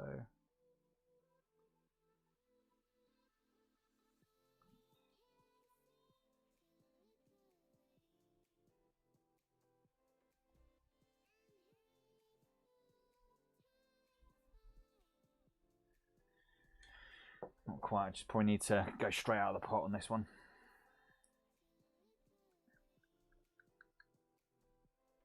Let's go there.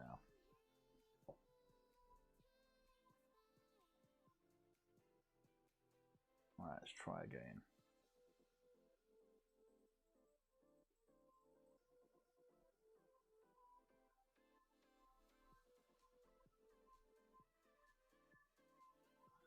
So I'm going to pop the airbrush to one side for a sec.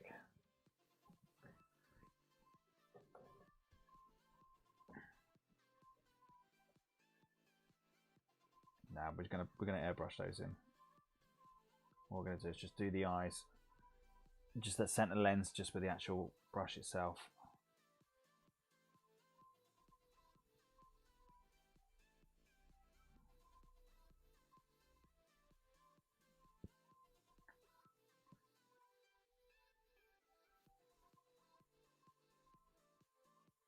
Cool.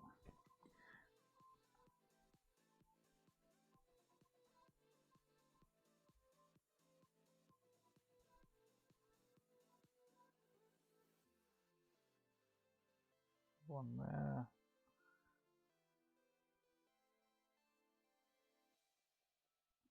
Let's get there, and then we'll get another one there. Let's keep going.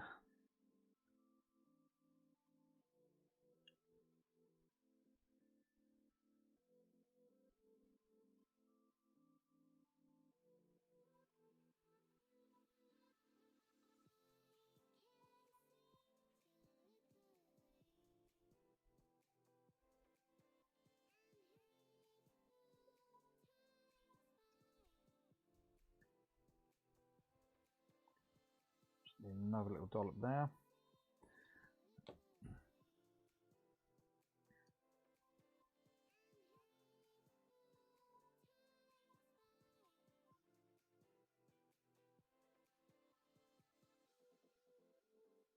I do love inks. And this white ink is just pretty good.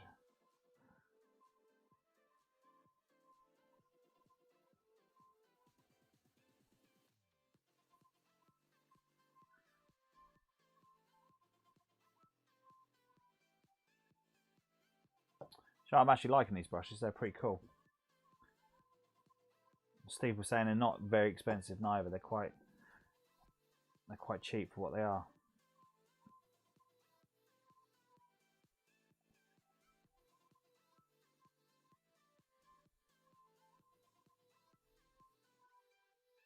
Got a nice little bit of control in the tip.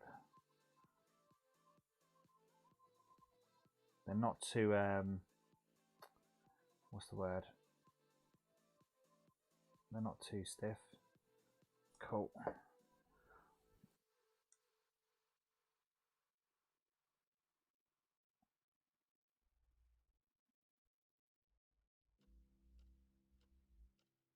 I think if I tried doing those the eyes with the airbrush tonight, I think I'd have just lost my cool. There you go, cool, right. That's that bit done.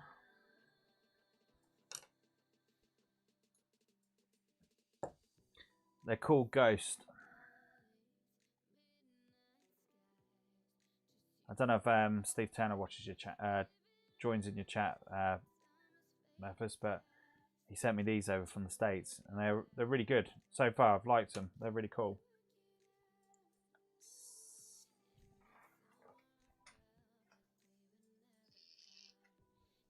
What I'll do over the next couple of days, I'll give them a try on doing some blending and see how they fare with the blend. That's when I'm really going to know whether they're that good, is when I do the actual blending in.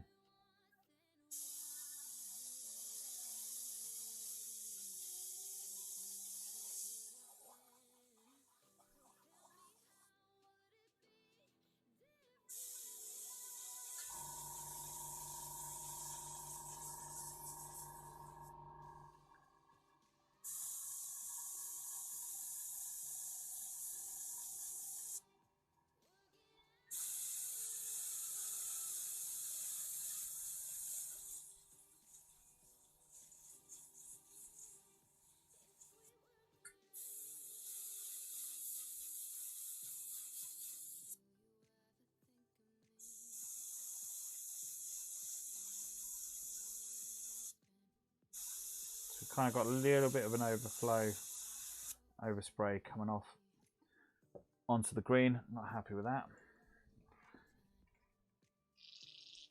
I didn't think I had that much. Let's just put a couple more drops in. Let's thicken it up a little bit.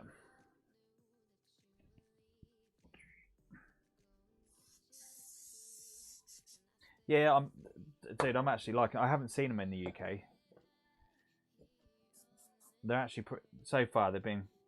I'm liking them.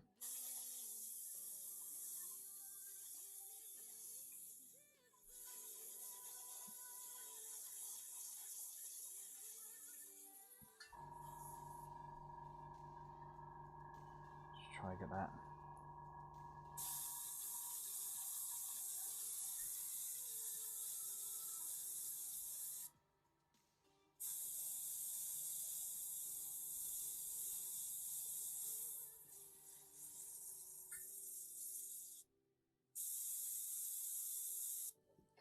Not quite. Let's try that again.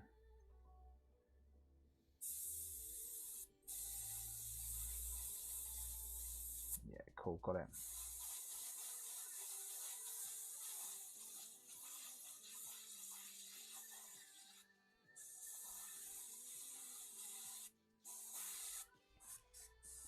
Come on, Airbrush, don't fail me now.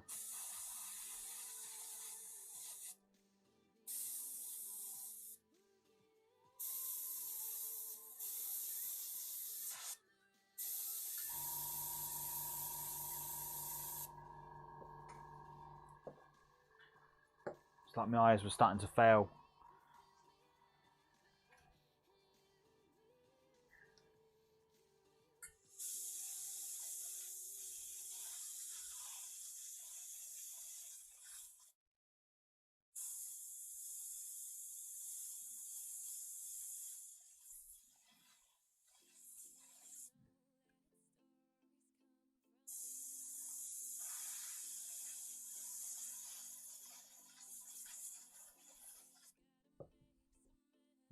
I bet this gives some people anxiety.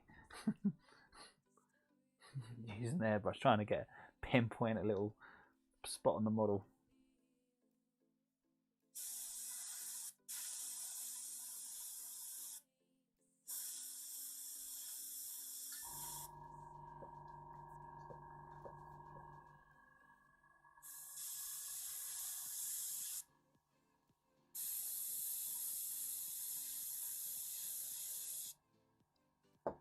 It's weird. When I go to airbrush now, it's kind of like I know where the airbrush is facing, but even though it's not directly down behind it, which is weird. Now I've said that, I'm going to go over the wrong bit.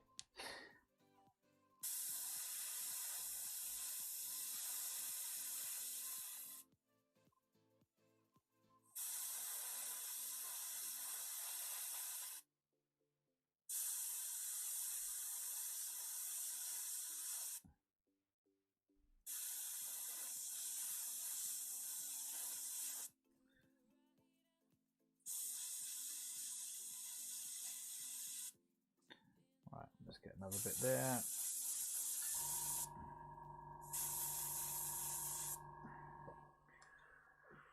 We're getting there.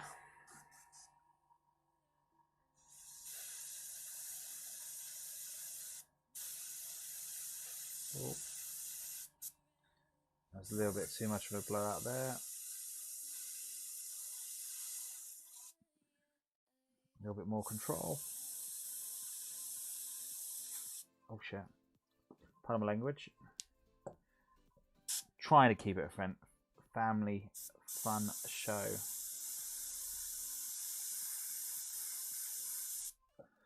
Oh man, now I'm just getting overflows.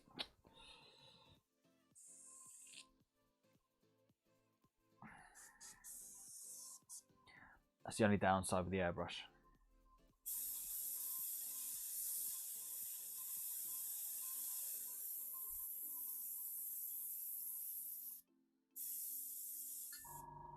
What I do love about the airbrush, you don't have to keep dipping the airbrush in paint. Cool, right. Getting there.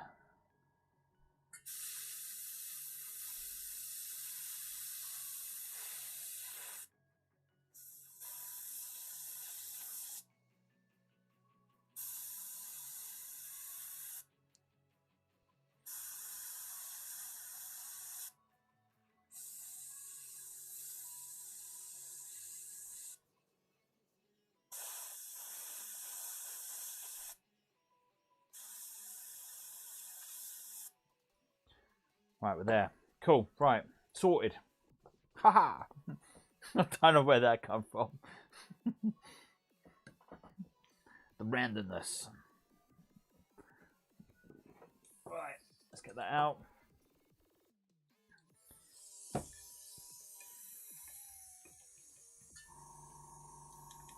It's like the music's a bit of a car crash and I need to change it.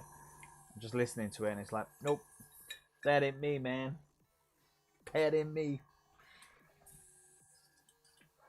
I would not be sitting in my van driving to work listening to that, that's for sure.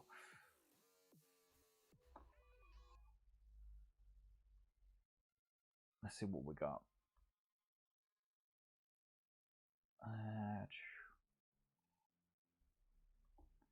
See what upbeat is. Cool. Ugh. Easy, just have a little bit of a clean out. We've got to make sure we get that white ink out. Otherwise we don't, it's just gonna ruin what we want to do next.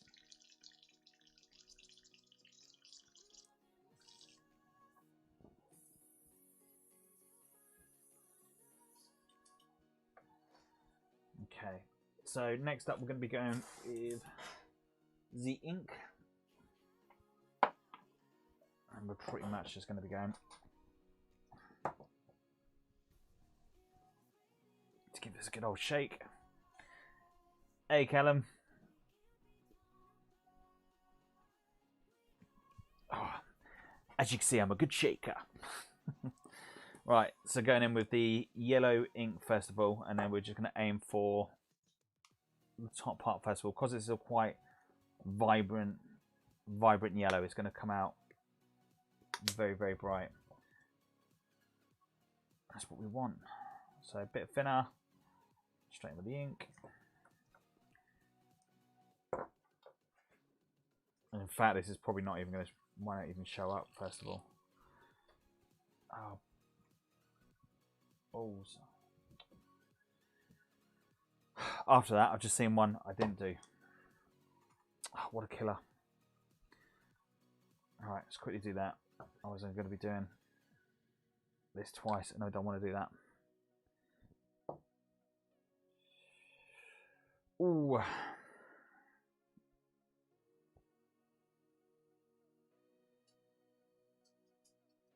Really not sure how I missed that one.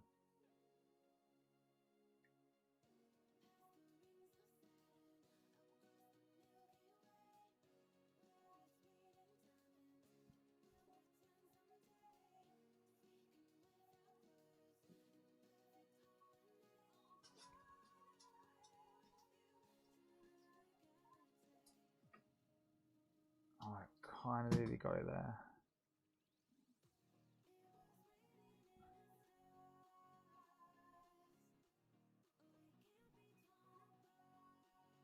There you go. Cool. Another little dot there. Oh.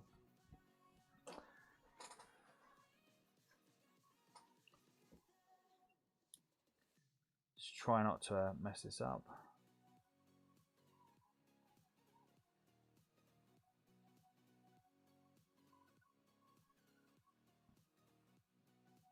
Right.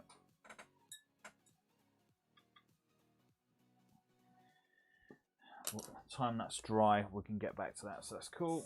Right, yellow ink.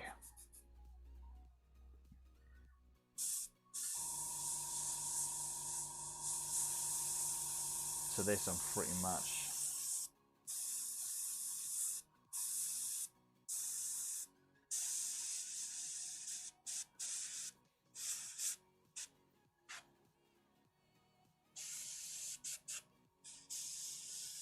so with the yellow ink, I'm kind of just got overlapping on the actual armor panel as well.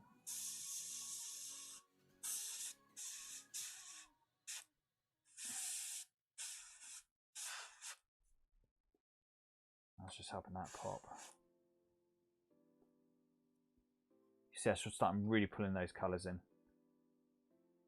It's going to take a couple, but actually, do you know what? I'll add some green into this.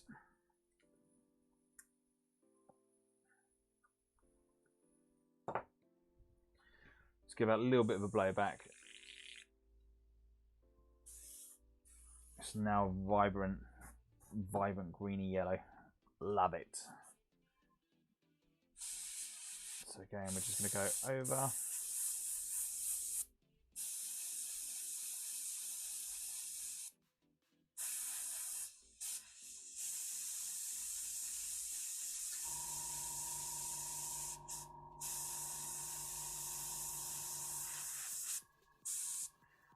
That's actually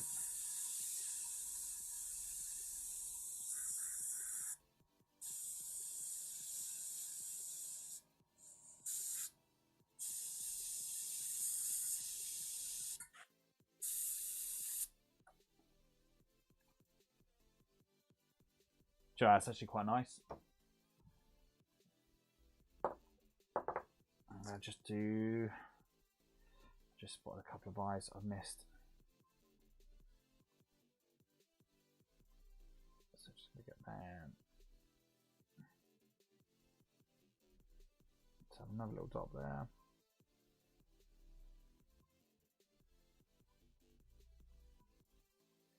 I'm just gonna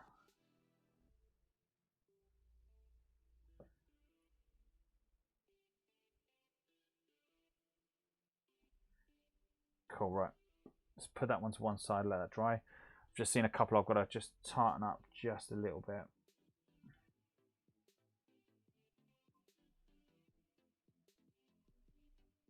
Around there, like so.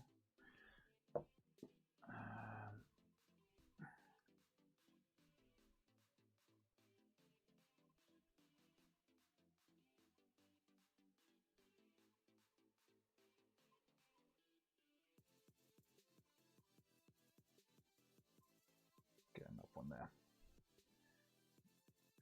Just need to pull.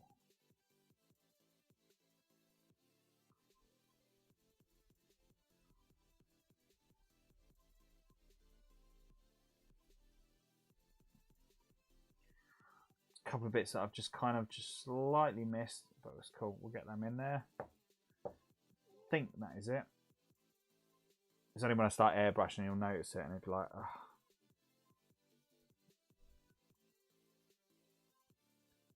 Another little bit there.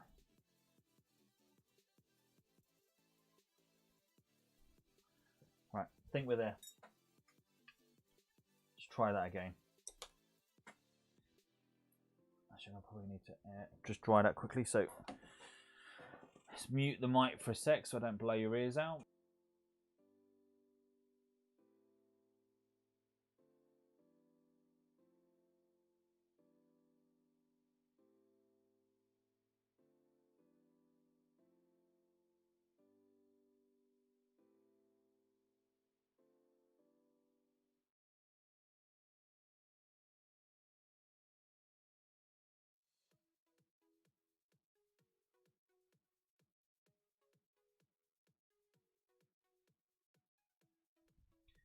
Cool, right. Let's go back over that vibrant green.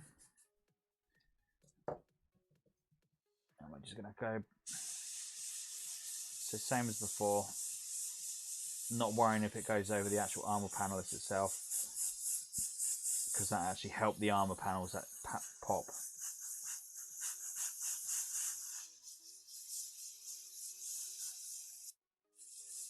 There you go, nicely done.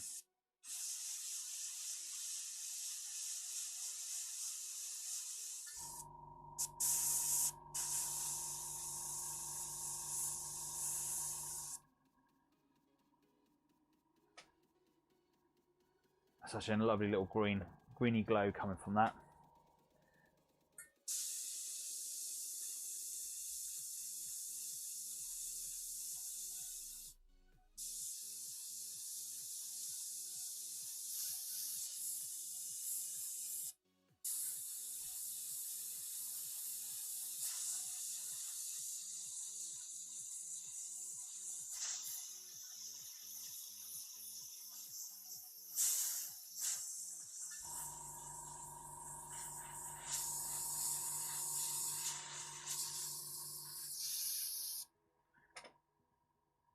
Yes, I'm liking that. It's really popping.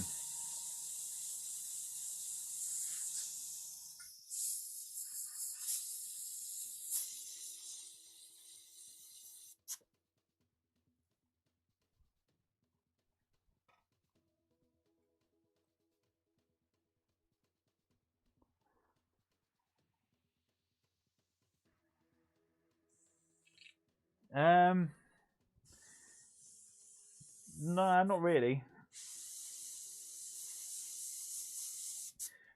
See, dry brushing for me, I don't really do it as much. You can get some really cool effects from dry brushing, but I don't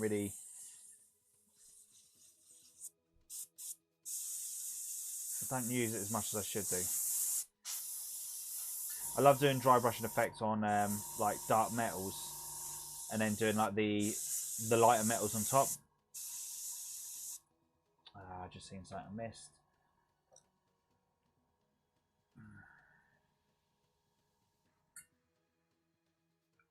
So it's only when you start painting on the other colours you actually notice it.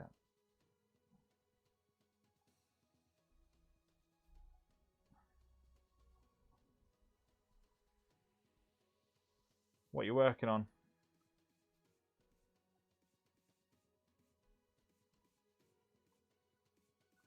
Cool.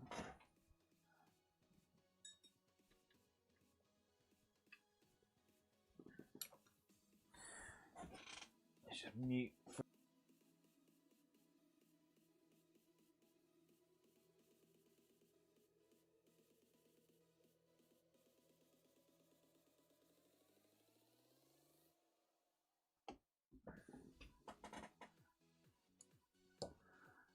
Oh, right. To the airbrush, it depends on how much control. So I'm not actually pulling back the trigger too much. So I'm just controlling my bursts.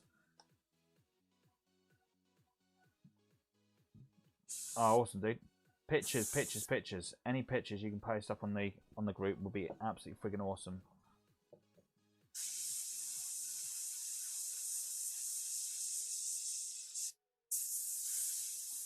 Try to get a little bit more in there.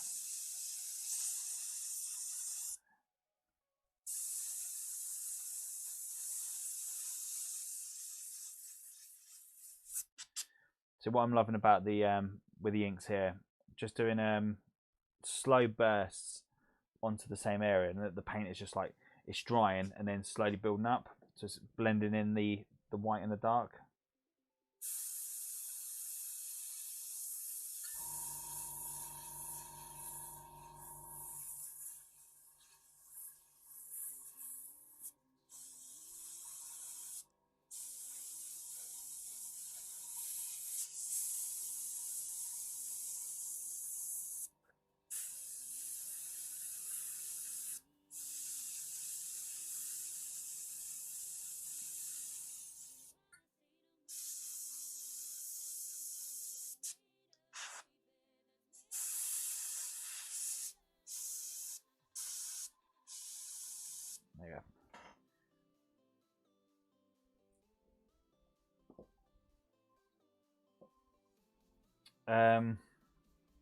Which one? Sorry.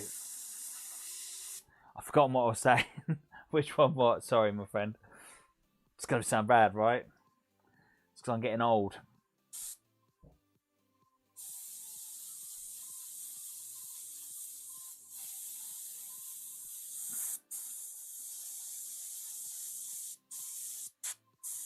There you go.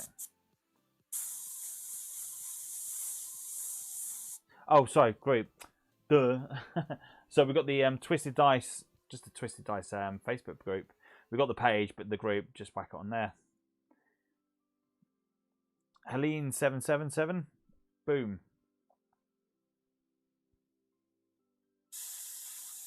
Very fiery. There you go. Got a nice little...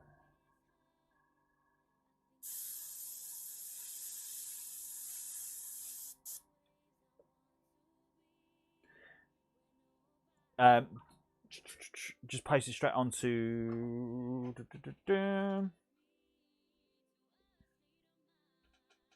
So in the groups, if you're looking for it, we've got that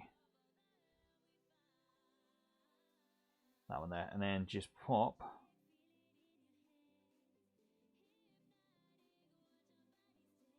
Mephos. Man, that is friggin' awesome. The boy is doing well. It's coming on nicely, man. Old Gazgol.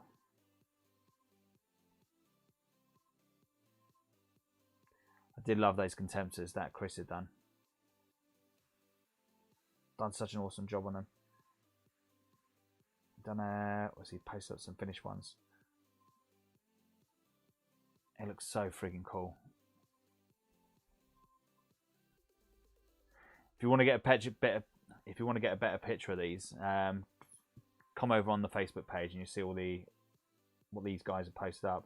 He's done such an awesome job on them. I really liked him, and that was like a really cool smasher gun.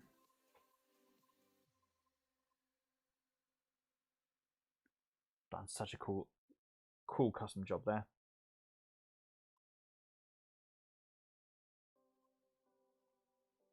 Oh, Rob with his little Eldari. Oh, Robbie loves his little old Elder.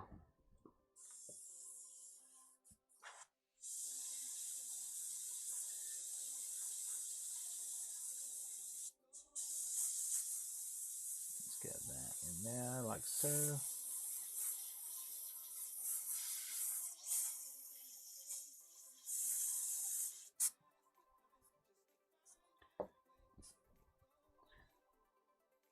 Night, buddy. Cheers for joining us. No worries, man.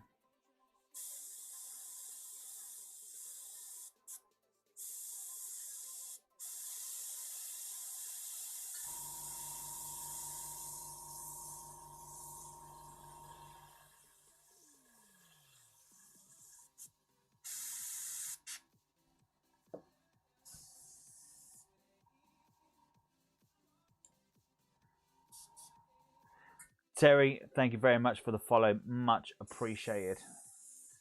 Friggin' awesome. I'm not sure why. Normally what you should have is some bits popping up on the screen. And of course, Helen, thank you very much as well for following. Even though it's your partner that's following, but cheers anyway. All the support.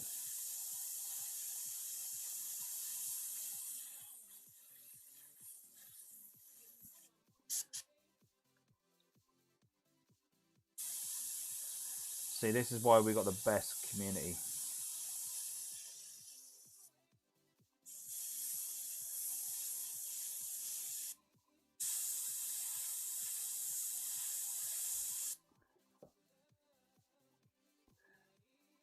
Man, they are really, really popping on camera, aren't they?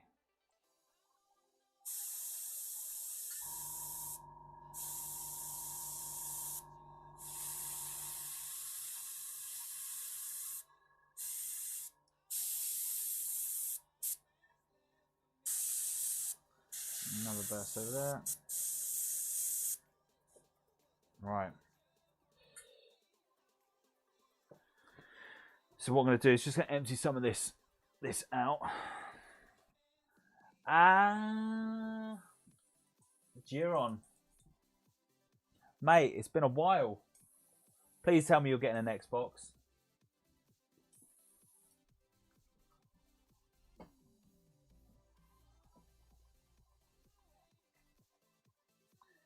Let's add a couple of drops of white into that.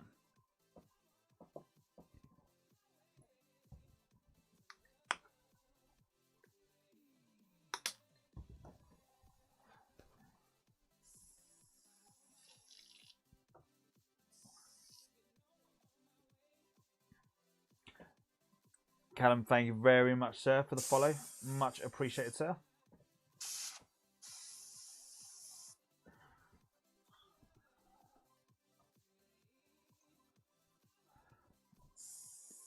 Mate, come get the Xbox. Come join us on the Xbox.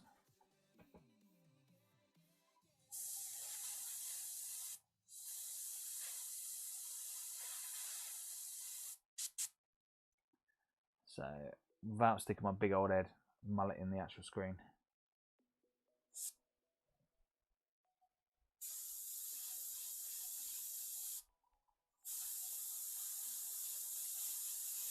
To be fair, Duran, the actual Xbox sold out quite quick over here. Just by absolute pure fluke, I managed to go onto one of the websites that crashed earlier on in the day.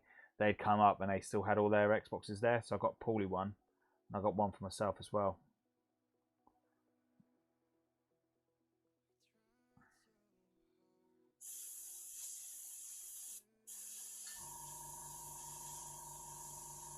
But I think at the moment it's going to be a case of Billy No Mates playing the Xbox, because I don't think anyone's got one.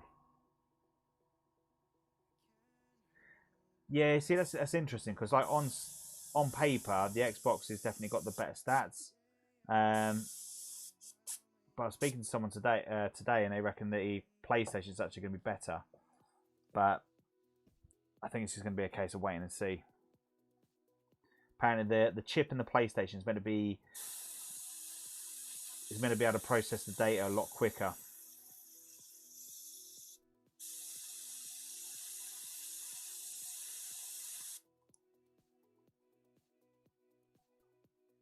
What Microsoft needs to do, they need to get their act together and getting the HoloLens, not the HoloLens. Well, the HoloLens would be really cool if they got that out for the Xbox, but just some of the VR stuff.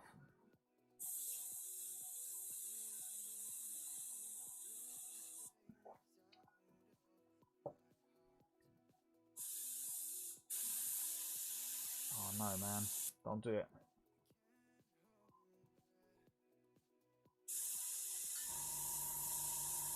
You lot all still playing Fortnite?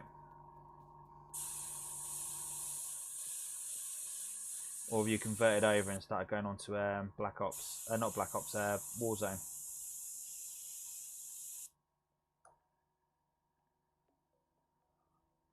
Yeah, it's actually working.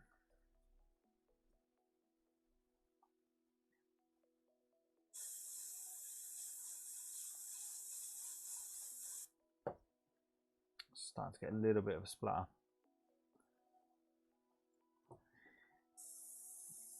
See, I haven't played any of the Warzone for a while, but it's probably going to be. I'm going to lie. It's probably going to wait. I'm going to have to wait until the new Xbox comes out before I play it. But when I get back on it, I'll have to hook up again, dude. Just got so many little painting projects I've got to get done before that new Xbox comes out. I think the last time I played it was probably about 2-3 months ago. And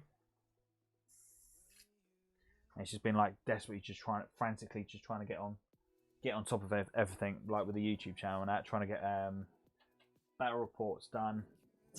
Oh, what do I do with the white ink? There it is, hiding away. I don't know what games Paul is playing at the moment.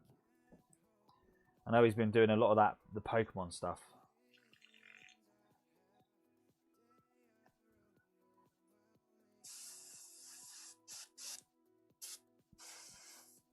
Plus, he was loving that Apex for a bit. Me personally, Apex wasn't for me.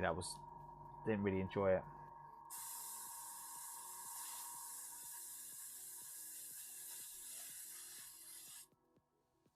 And that's a shame because I thought I'd have liked that one.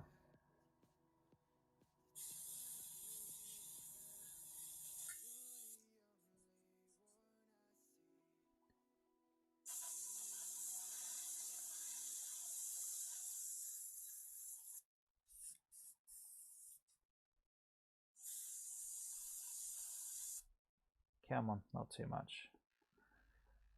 I don't want to go too far out, or I'm going to ruin it.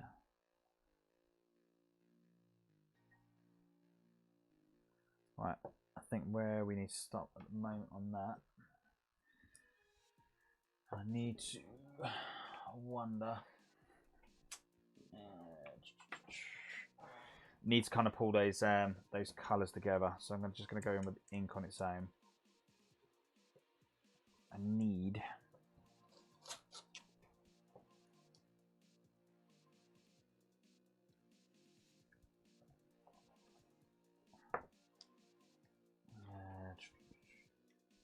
probably not the best one to do it on.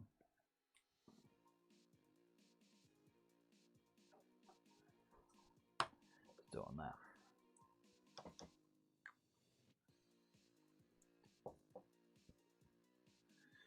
Yeah, I don't know why they didn't do it.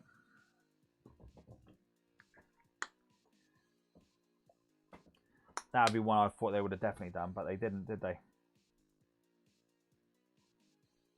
Okay, so I don't know if you can see there, we've kind of got a little bit where the blend quite hasn't happened, so just going to pull that in.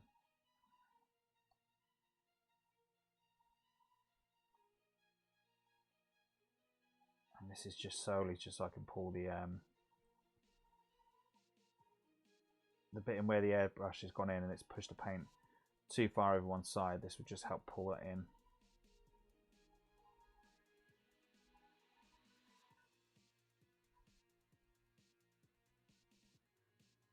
Boom.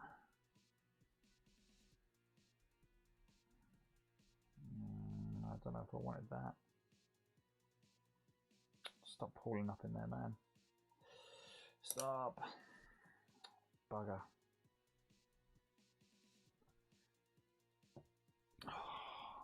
Getting all messy here. Ah, dude, I love it, man.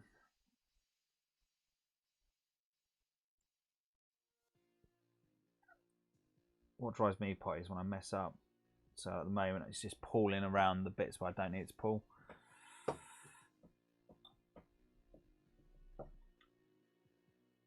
Let's just pull that around in there.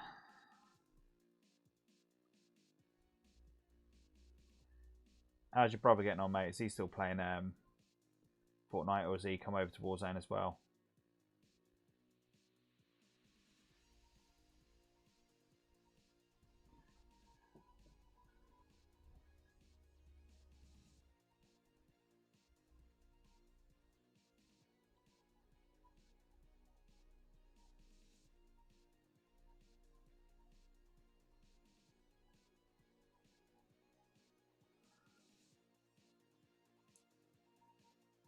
Cool, right.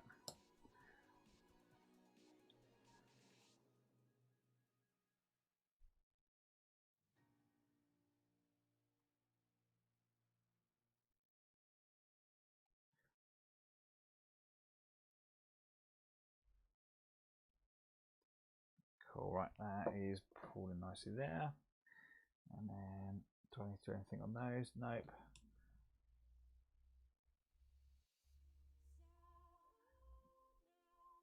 A little bit on that one.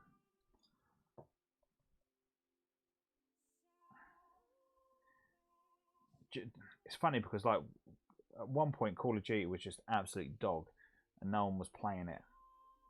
And it's just like at Warzone, it's actually just pulled people back onto it.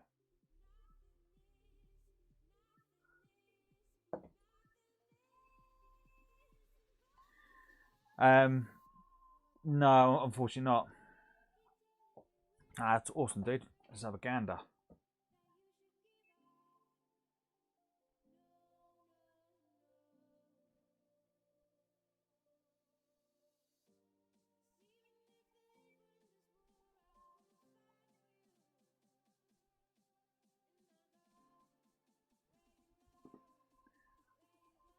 Let's have a little butchers.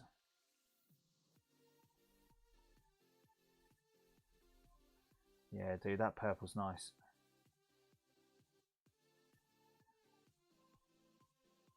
You're gonna keep to that the white. I'm guessing keeping to the whitey fleshy colour.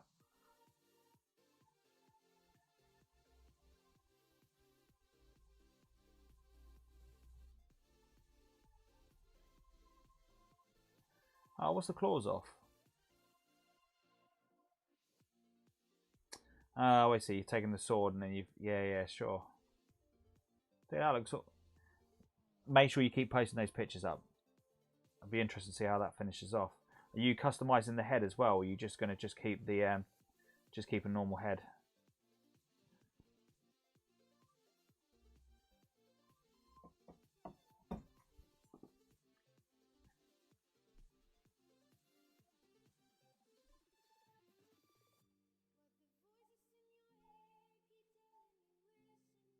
Forget there's like a little time delay upon when streaming. Right. That's all. Actually, I need to do one more bit around there. It would help if we got a government that knew what they were doing. So we've got the arse clown in at the moment, and I don't think he's doing a good job. But I suppose it's difficult for him. Let's put it this way: I wouldn't want his job at the moment. Trying to sort out the economy and sort out the COVID stuff. But yeah, dude, it's all right. It's not. Yes, you know the rate is going up, but I don't say it's that bad. I still don't know anyone.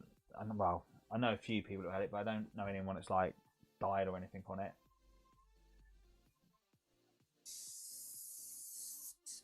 But it sounds friggin' brutal, and I definitely wouldn't wish it upon anyone.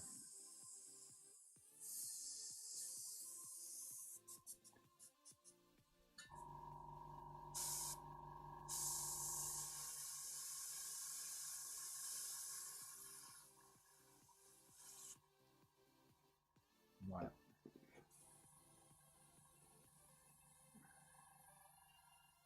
How about yourself, mate?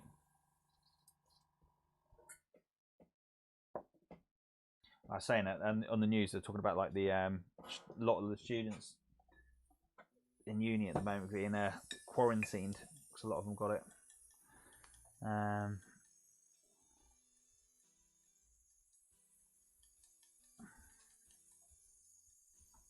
Yeah, fair one.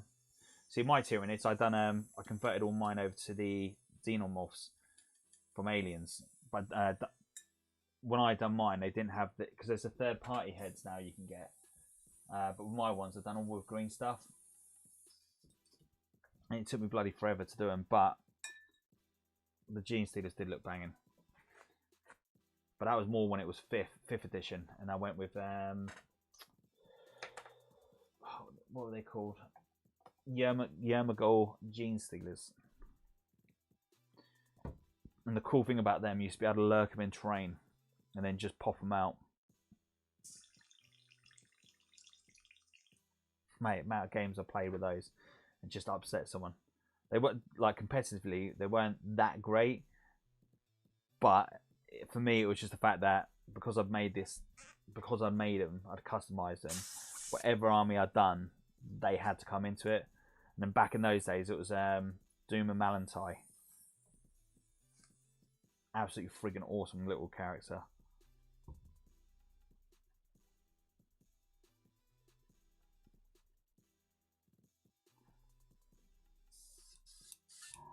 So depending on how long you've been playing with Tyranids, but back in 5th, they used to be absolutely friggin' awesome. In fact, in 5th, I think I ever lost one game with my Tyranids.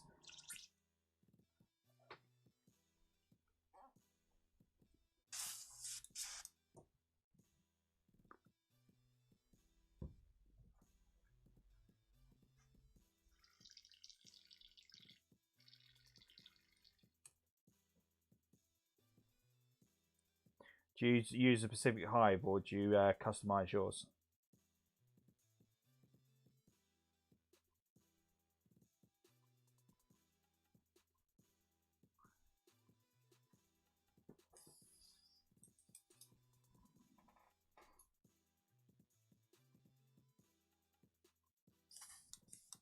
Yeah, see, that's pretty cool. That's pretty cool, Jaron.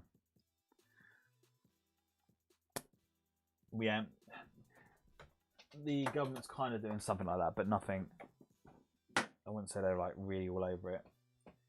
What do we want to do next? So we want to do the metal bits, which is going to be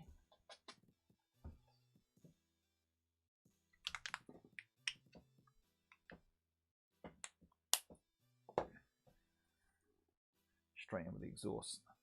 So this is, I don't know if you've used any of these colours before, but they are friggin' awesome. And then with those, we're just going to go straight over the metal parts.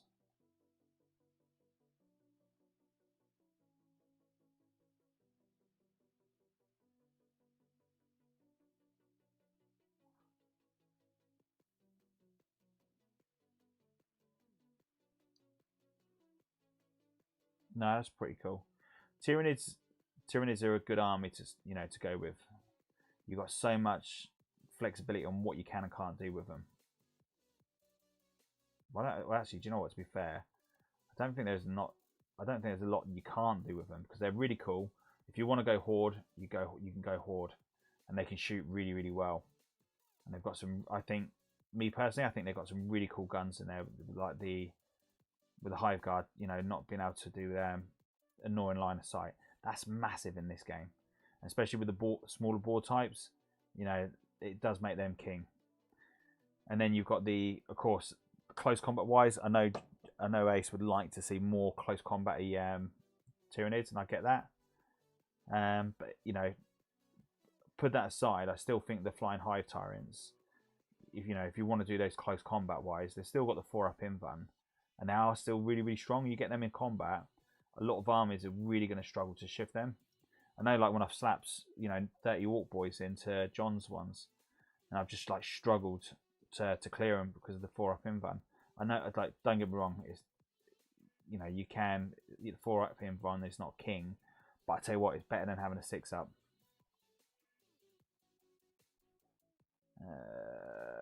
Jiron, have you actually played 40k before? Or you So now I'm probably talking some of these bits, and it's probably.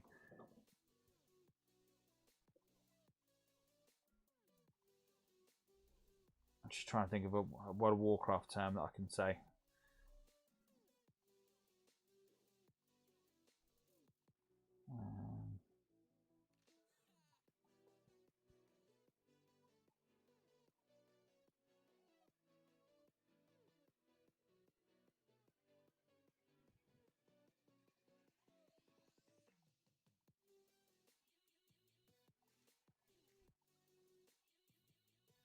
Let's get that all over.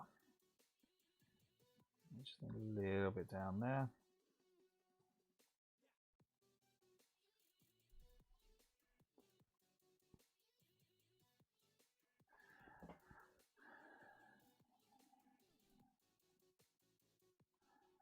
In close combat, they just absolutely friggin' rock.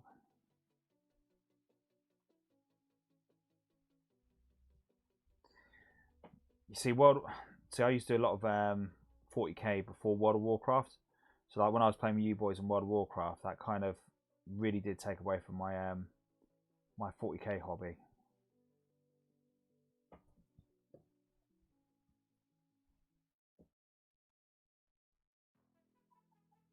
Don't get me wrong, there's been times that I have fancied like going back on it and having a couple of games.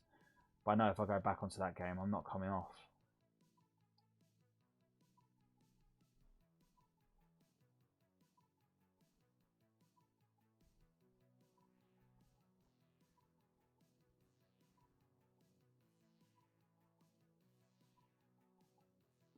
All I know is just all the lost hobby time that I've had.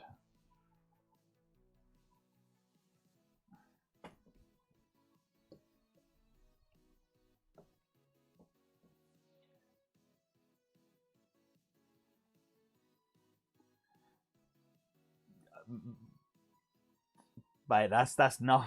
I ain't even gonna tell you what mine was. Ridiculous.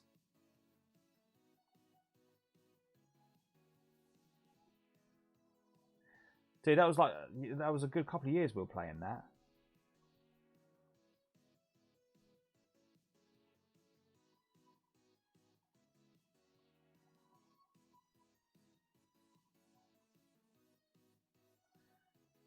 The amount of nights I've just stayed up until like stupid o'clock in the morning, going out farming for bloody mithril or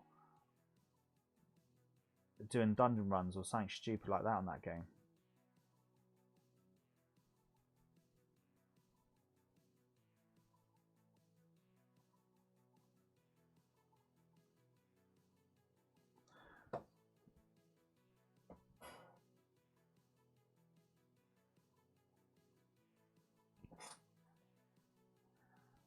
Why am I getting loads of notifications coming up?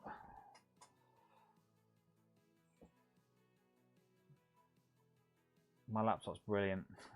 Starting to get loads of notifications popping up of the to tell me I'm live streaming. I've been live streaming for an hour or so. Damn laptop.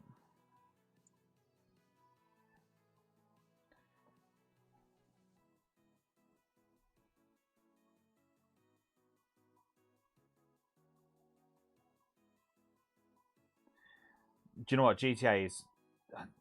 Again, I've kind of like got myself lost in that for a little bit. When that came out, when that did first come out, did you ever do the motorbike cheat to get loads of cash, just like trading the motorbikes into the chop shop and then quickly exit out? So you kept the bike and the money, and you just kept on rinse repeat.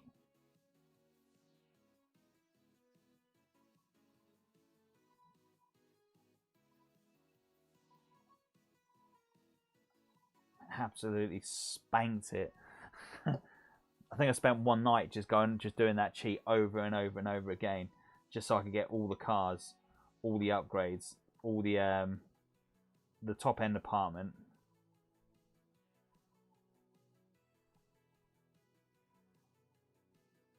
And then for some reason, I don't know why, but the missions become boring.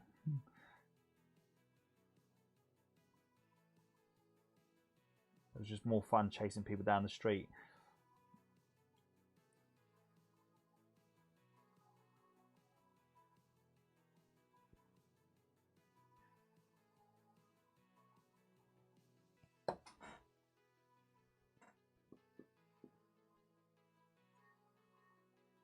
I'm actually well chuffed the way these come out.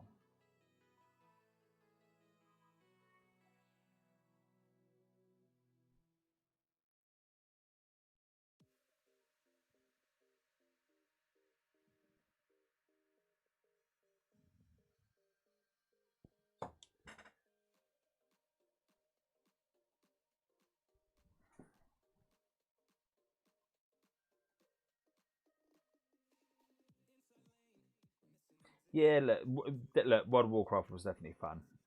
We had loads of jokes doing it.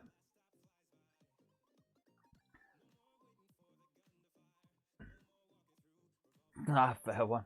No, there was a couple of cheats out at various different points of that game, and it's like you had to be really really quick getting those cheats in, because as soon as they figured it out, they just nerfed it straight away. Did you ever play Red Dead Redemption? That used to be a really cool game. Where's my silvers?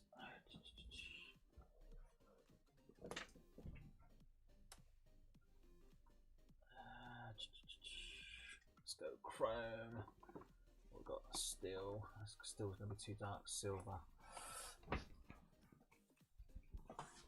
Okay. I think it was silver I want to go with. Find out in a sec. So next up, what we're going to do is just going to go with a bit of old spatch. Hey Mitch, cheers for joining us, my friend. Much appreciated. So we're just going to go with a bit of you can see it's just an old sponge.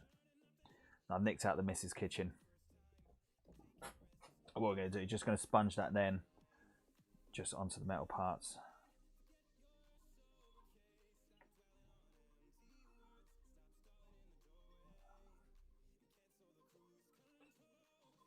I think I might be, yeah, I might actually use the paintbrush a little bit. Let's put out some of the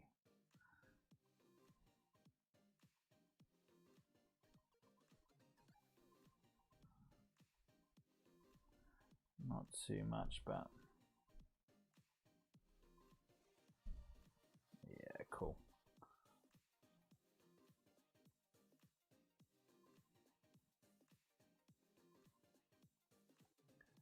Let's pull that up.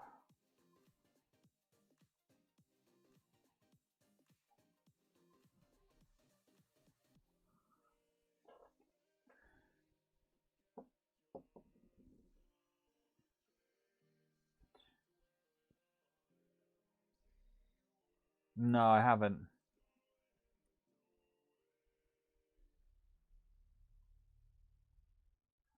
Mate, that would be awesome.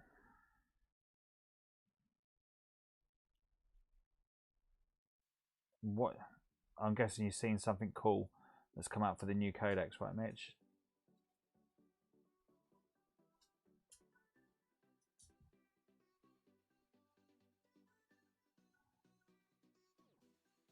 So I'm guessing you're putting down the Eldari for a bit then, mate.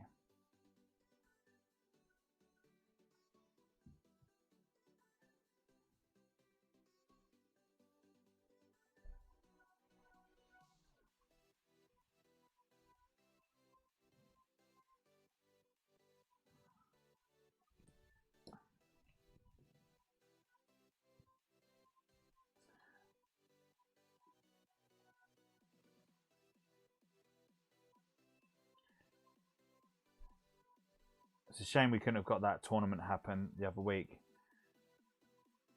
because I think that would have been absolutely frigging cool. See what list people would have brought.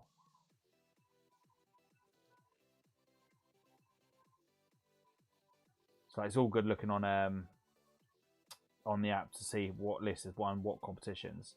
But what I love about the tournaments is you just get to sit back and get to watch some of the top lists and see how they're played. And I friggin' love that.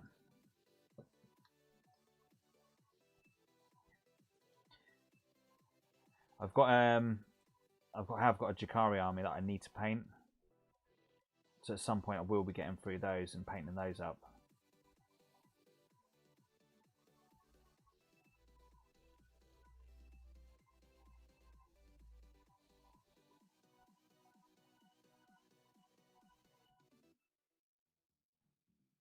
Mate, your jet bikes are really cool.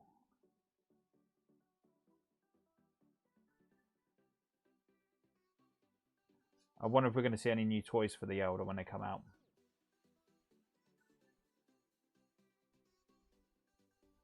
Or at least bring some of the range from Finecast into plastic.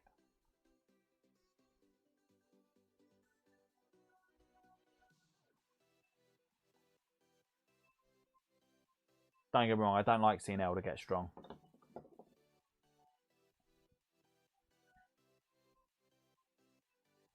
What would you fancy? Would you fancy something more elite?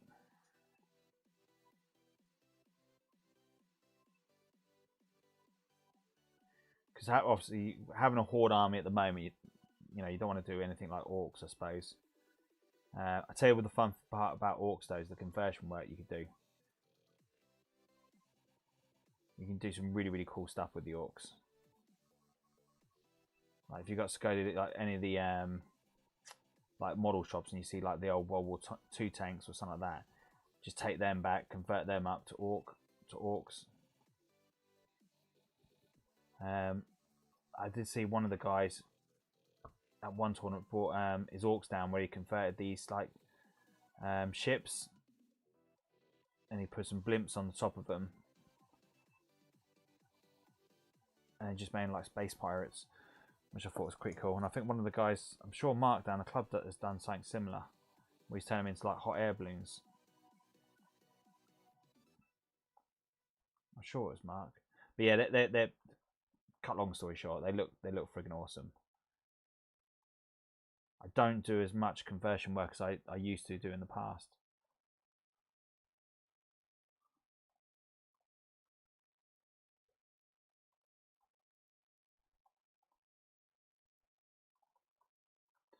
See, for me, I want to get the Marines. I need to get the Marines done. I really desperately want to get the Lunar Walls done.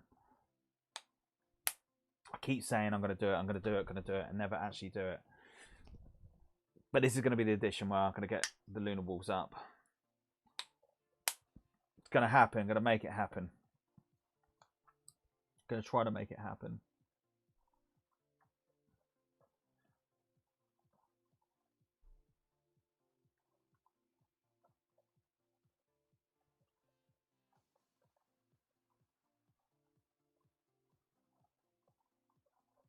Cool. And then done. A little bit of the excess off. Let's just run them down there, like I say. Oh no! Try not to get no paint on there. I should be seeing a grown man cry on camera.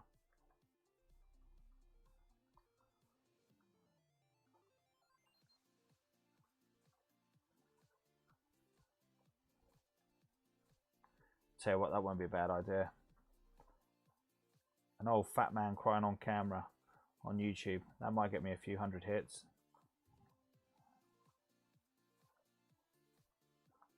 Sorry to disappoint though, I'm not.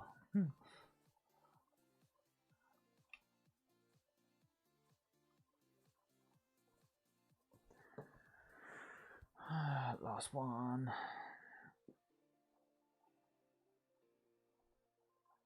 And then let's run that down there like so.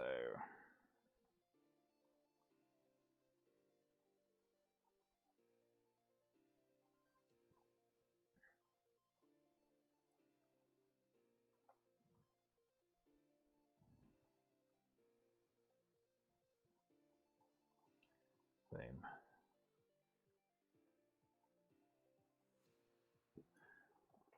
That's looking good.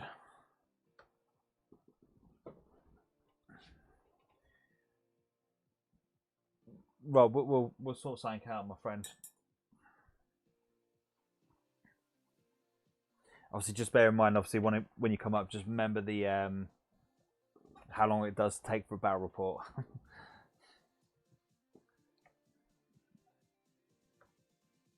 All right, so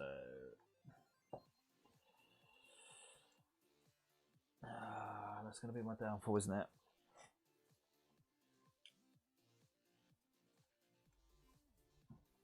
I forgot to do the base underneath.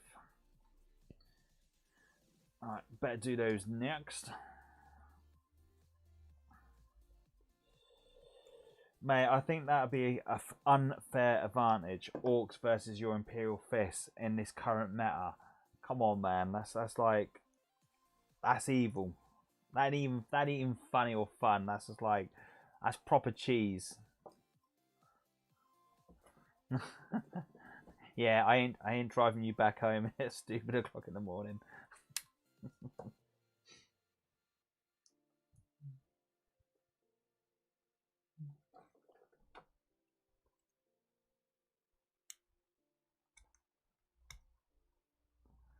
But yeah, dude, there's no way I was going to leave you stranded.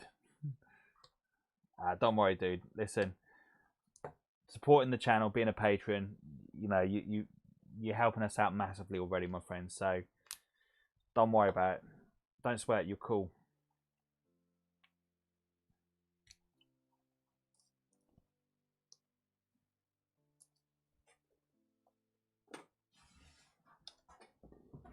Gonna quote Rick and Morty then. Don't worry, dog. Gotcha.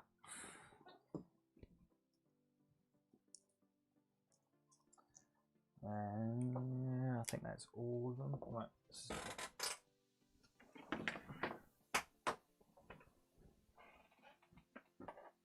Let's get my weapon of choice. I played Imperial Fistless yesterday at the club, and god damn, the Imperial Fist actually all the bolters were just really, really good. I was using the Grey Knights, and I kind of I deep striked a lot of my stuff in, which was quite handy. But more importantly, with the deep strike, I got the it's going to sound bad. Matt gave me first turn, but I didn't pull anything forward. If anything, I just stay still just for a turn, because what I wanted to do is I needed everything to hit at the same time. And when I come in, it's just a case of like all my dudes just didn't get into combat at all. Like half of them managed to make the combat phase, charge in, and a lot of them didn't. And then it was what's he called? My warlord, which was not my warlord. Oh, you idiot!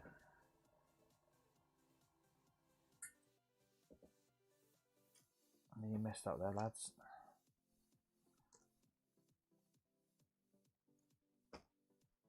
The Nemesis Dread Knight got in, didn't manage to kill all the Centurions off, and in my next turn, the Centurions got into me, took all my wounds down apart from one, and then it was my turn, done the psychic phase on one of the units, used the reroll ones because I failed the psychic, and then the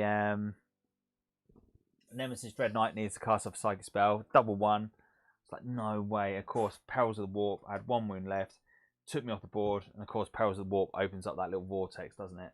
And then everything around it takes mortal wounds, and of course it was just perfect timing because I had one Centurion left, which I think he had one wound or two wounds left, and of course I had done the mortal wounds on him, so took that Centurion out. Then I managed to pop the Leviathan down. Oh no, pop the Leviathan down, and it was like one epic explosion. Just having that one dude fail his psychic spell, or getting perils, it just was mental. It just that pretty much just helped swing the game back in my favour. Because not having nothing to sort that Leviathan out, I'd struggled. Don't get me wrong, didn't want to lose him through psychic, but it definitely worked.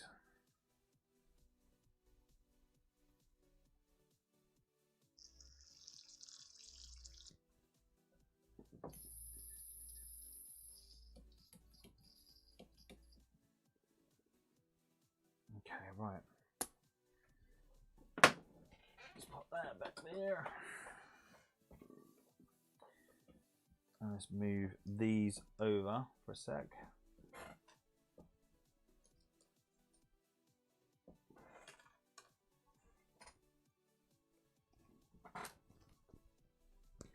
Chuck those over there.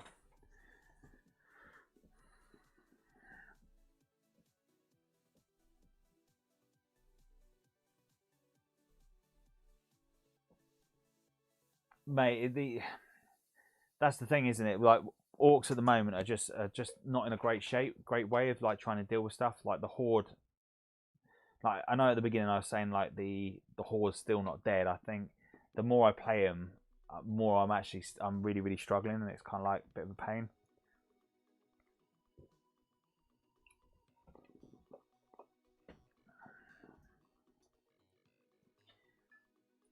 Yeah, like see, this is what I had a game. If you haven't already, I've got a battle report up where I played Mikey's Necrons last week, and I've done Necrons versus Thousand Suns. And one thing I loved about with the Thousand Suns is the amount of psychic spells you've got and the shenanigans you can pull off. It's just absolutely friggin' awesome. Love it. Right, bases. We want to go with roads first of all.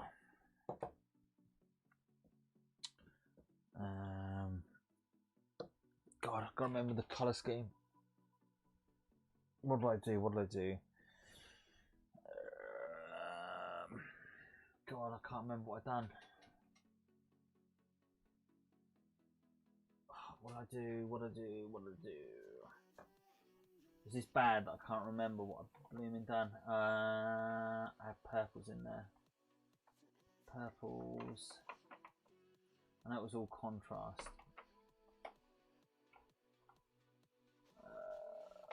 God, this is terrible.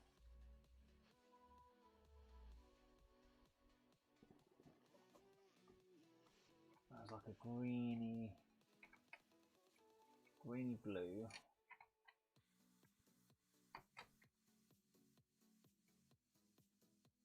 Oh man, this is absolutely terrible.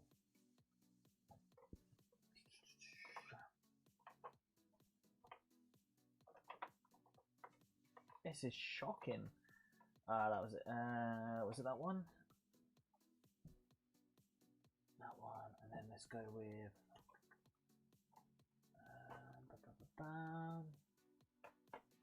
That was that one, and it was that one. I think it was that one.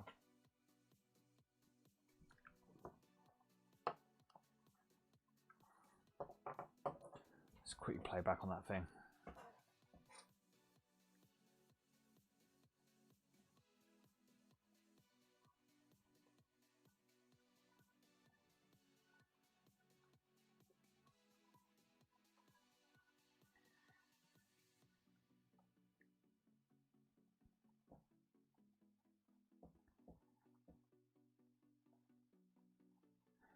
So this is what I love about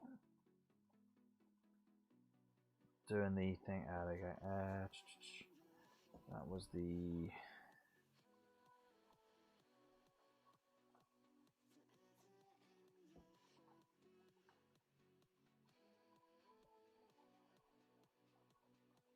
I was just making them, wasn't it? Where was the painting guide? I actually thought I'd done a separate painting guide for that, but obviously I didn't.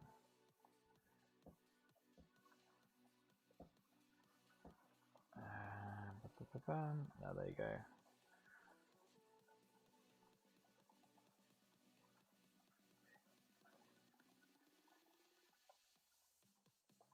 Okay. Interesting way of doing things. So that's straight off the grey.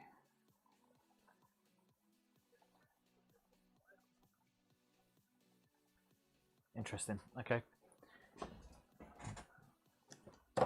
So we're going to need.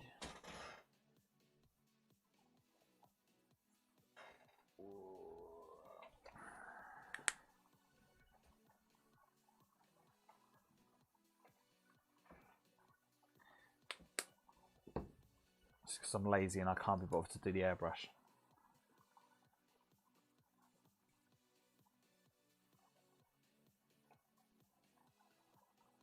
Let's get that straight down like so.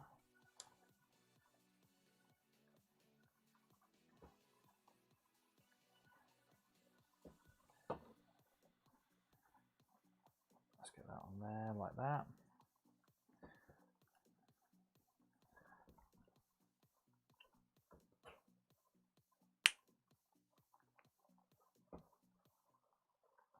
No, I missed that one.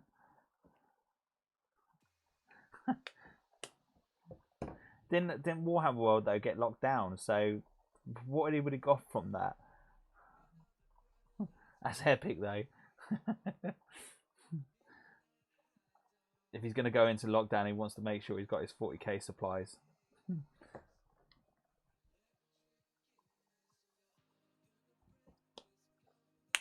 Memphis, have they did they ever do a Warhammer World version in the States?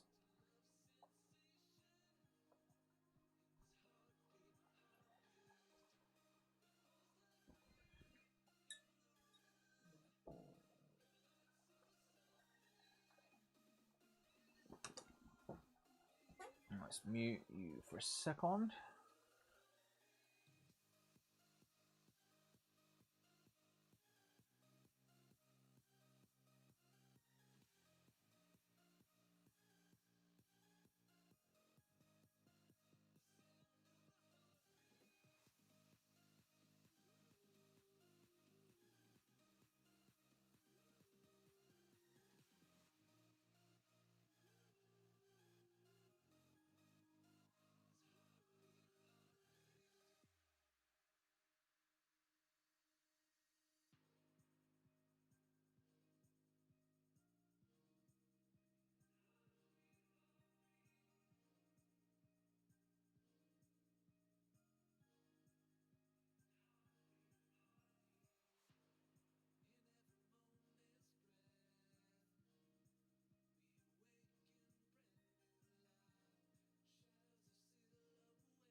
I'm surprised no one's tried set sign up over there for it.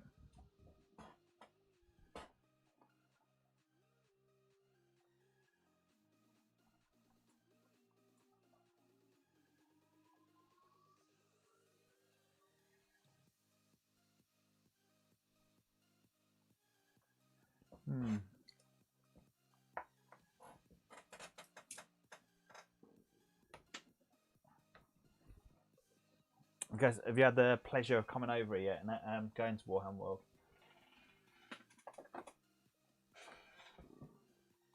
It's a bit of a freak out when you go there, like, yeah. It's kind of like when you go there, like, take my money, take. It's stupid, but it's terrible. Okay.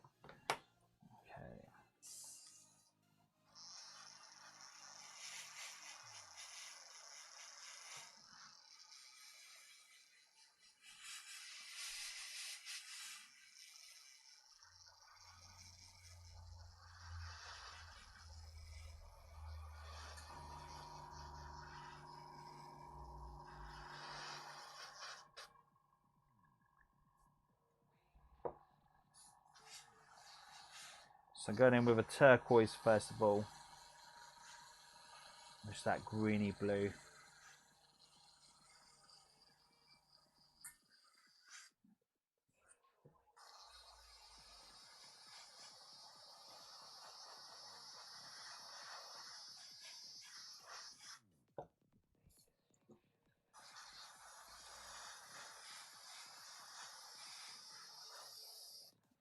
Which I'll completely forget again.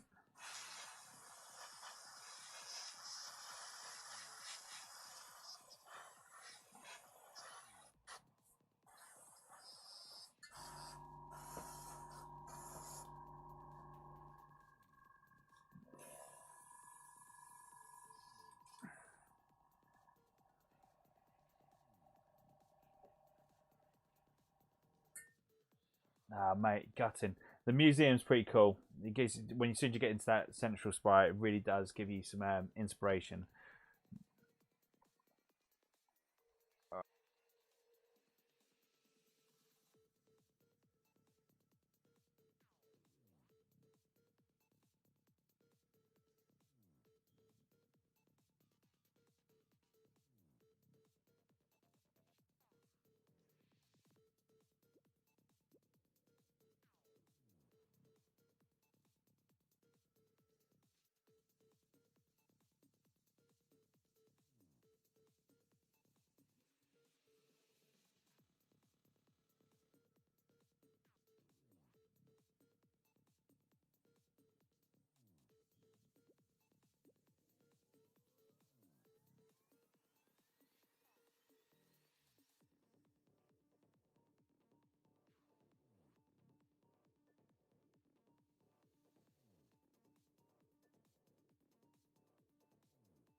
Cool.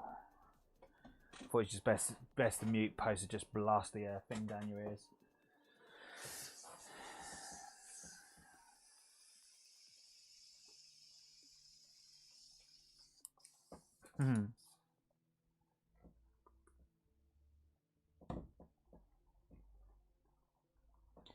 It is really cool up there when you go. Anyway, Memphis, if you do come over here and you come visit Warhammer World, make sure you let us know, and we'll hook up, dude. Come meet your boys out there, and we'll get a game in.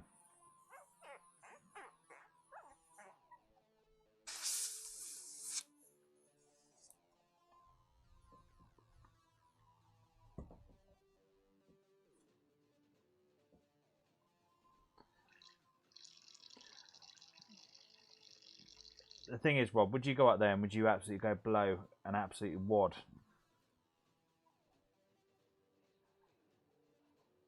The thing is, it's easily done. I've gone out there. The first time I went out there, we went into Warhammer World, and I remember looking at my bank balance and thinking, well, I've just been paid.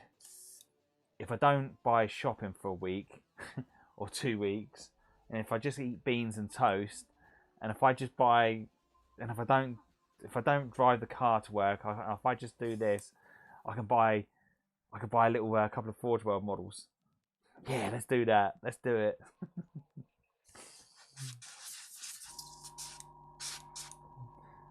Mate, we will make that happen. We will make that happen. But man, listen, if you boys make it all the way down to Nottingham, I think if you're going to come all that way, I think it'd be a shame for you not to just travel a little bit further down south and then come visit us at the studio. Then we get a proper battle report in. If you liked camera action, we have some fun. That'd be a good little crack.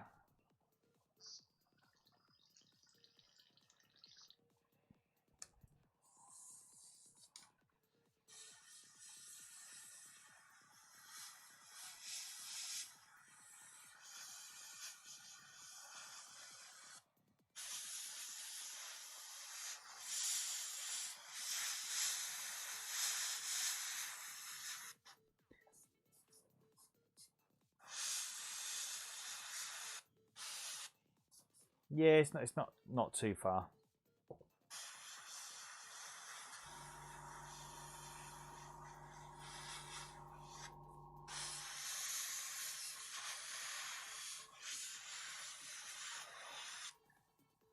So I'm just going in with some purples next. This is just to just add some extra tones to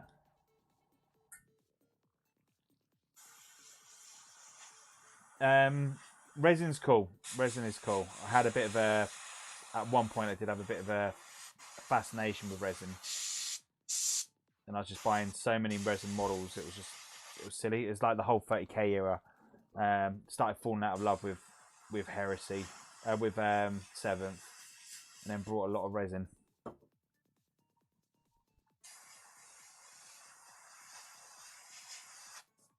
Which was kind of silly.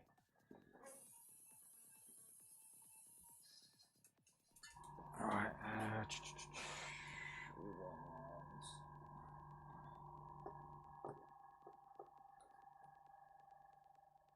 put those back.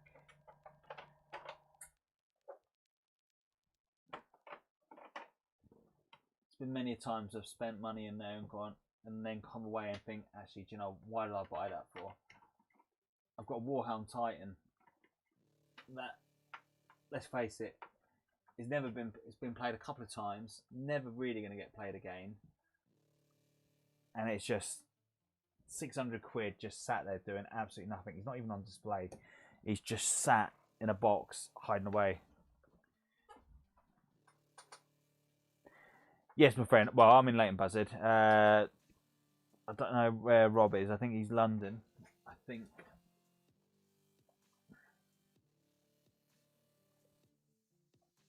If you are close to Leighton Buzzard, we've got a cool little gaming club that's opened up on a Monday night at the moment. While it's permitted. Want that one? Nope. Nope. Think.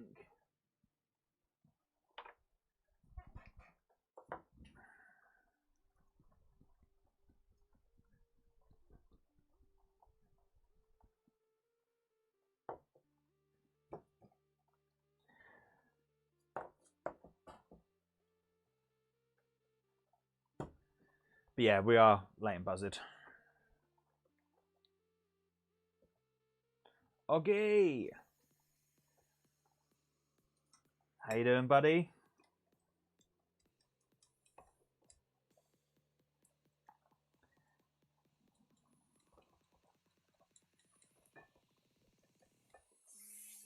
We've got some faces on we've got some people joining us tonight. Awesome.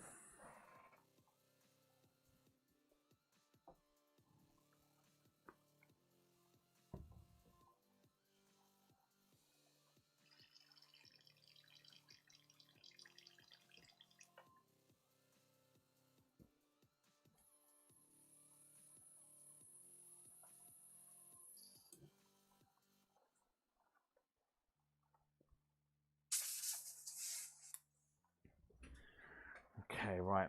Let's start.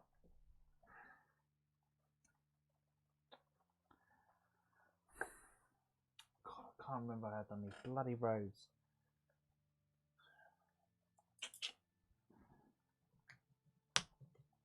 Don't get old. It sucks. It's overrated.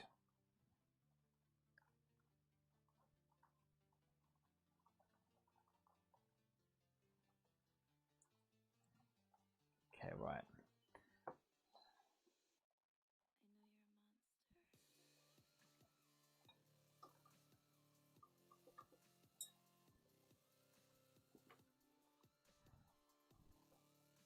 Rob, you playing a lot down the Bad Moons Calf? So that must be on your doorstep.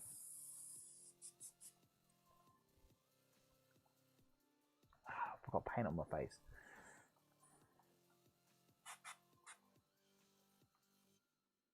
Sorry, yeah, you're right. You're right. Friday nights.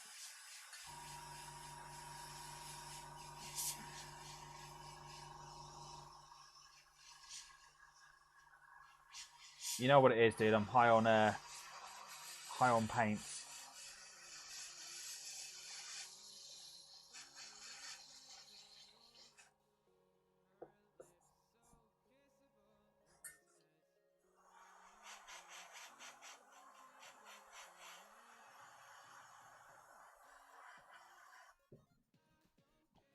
I'm gonna have to get a base. I need to refresh myself on what colours I've used. Otherwise, I'm gonna go too far. Oh. Been sat on my fat bum for too long.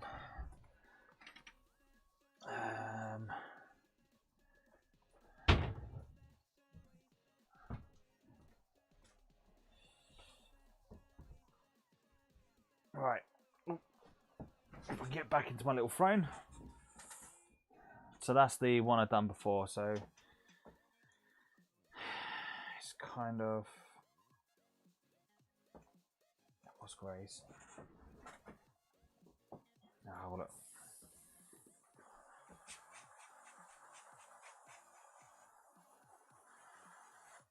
It's not right. I can always go back over it.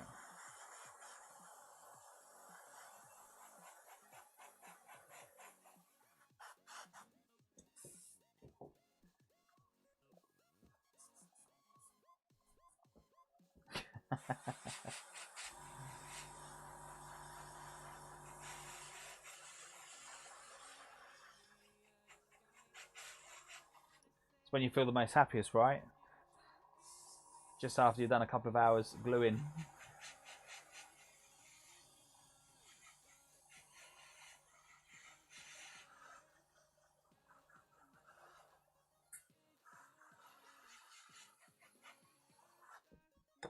And you go back up to the house and the missus is like, hey.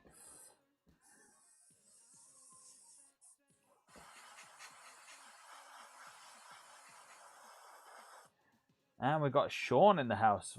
Welcome, sir. Or should we say, Tibble's the evil cat?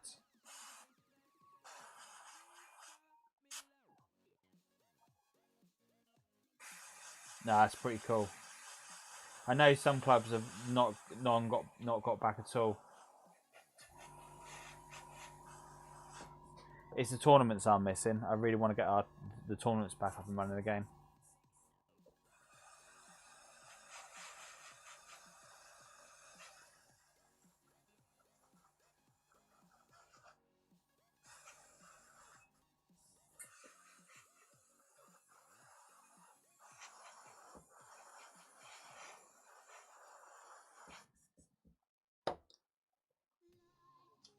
Right.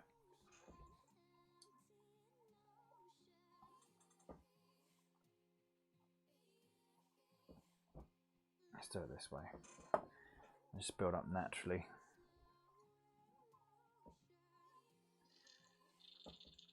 Rob, actually, do you know what? I'm going to be looking into doing a couple of 1-dayers because the 2 days are just going to be too difficult to muster up at the moment. So it might be a couple of 1-dayers on a Saturday. Right, just mute that.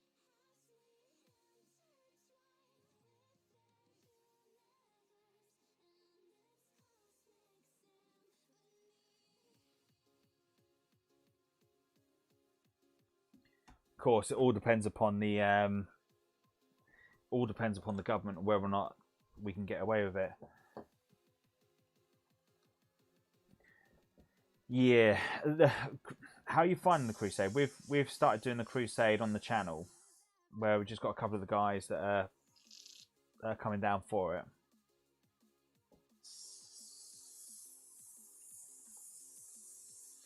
I need to set a date with the British Legion. If it happens, it's going to be a pretty much it's going to be kind of like a short notice thing. It's probably going to be like this week we're just going to be doing it.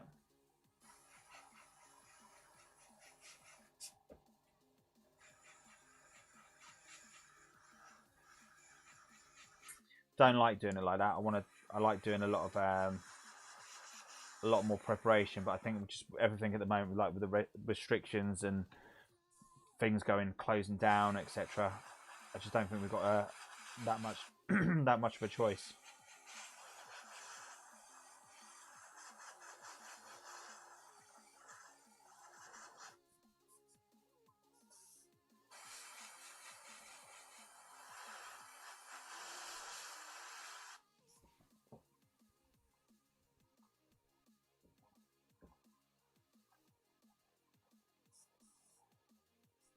Yeah, that's pretty cool.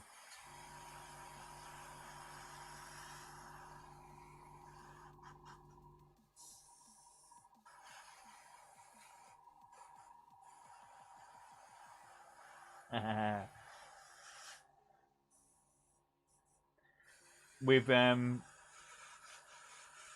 what we've been doing with the crusade, we haven't gone with a power level. We've gone with points. So we found like with the elder could be really overpowered if you do it with the power power level.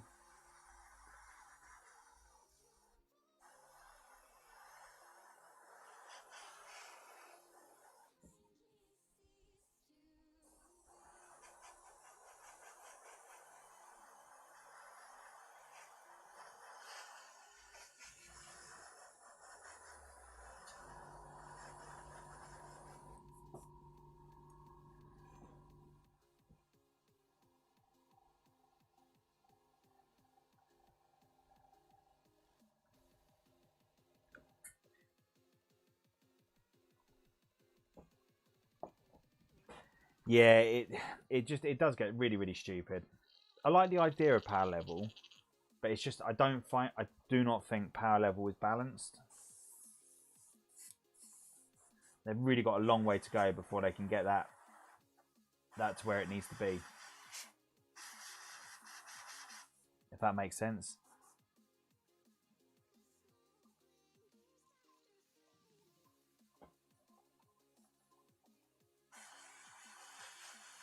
Yeah, totally agree.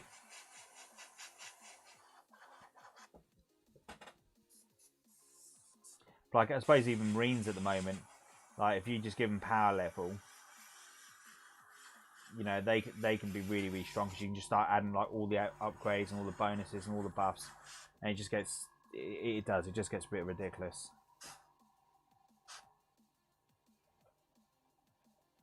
Nishka123, thank you very much for following. Sorry, I completely missed that one, so much appreciated. I know it was about an hour ago, so if you're still watching, my friend, thank you very much. You're freaking awesome.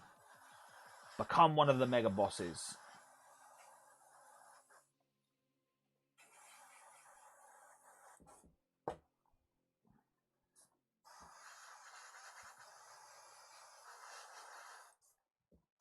Get that over there, like so.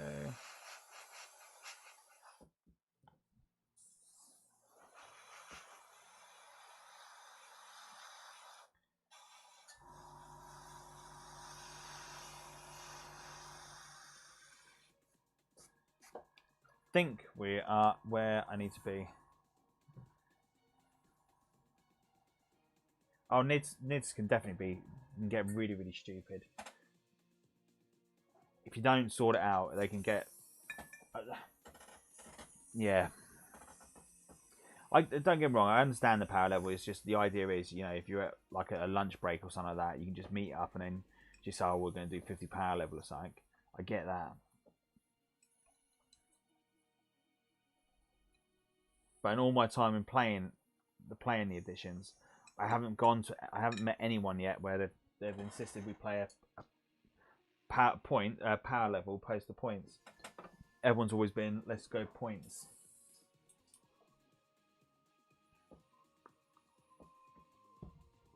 I think if Games Workshop want to do it fairly on the power level, what they should be like, instead of when you have like units, it should be a case of they don't give you the choice on upgrades.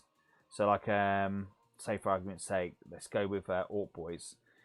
You know, if you're going to take a squad of 10 Orc Boys, your knob automatically comes with a power fist, you know, a power claw. You don't get a choice.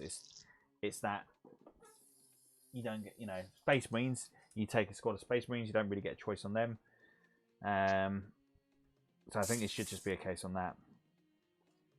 It just automatically comes with it, and then that way you're sorted.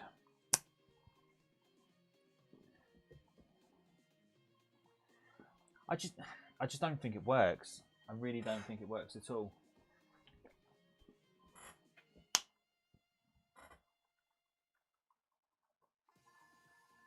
Maybe it does. Maybe it's me. Maybe I'm too old and set in my ways. I'm not accepting the change.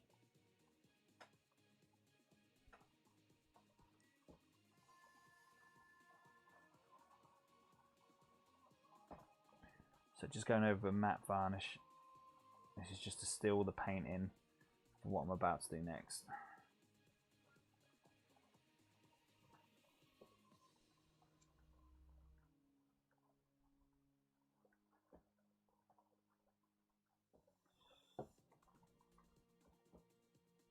Do you know what? I've actually enjoyed doing some hobby tonight. Been all week where I've been doing other things apart from hobbying, and this has been absolutely cool just to chill out, chat to some awesome people, and get some hobby done.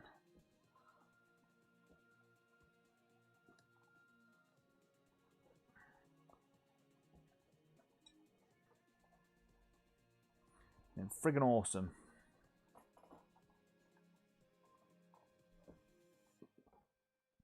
Let's mute.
Oh shit.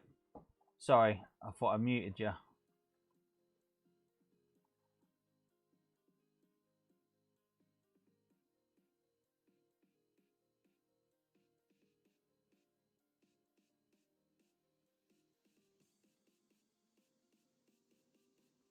Sorry, I do apologise. I thought I hit the mute on the mic, so do apologise.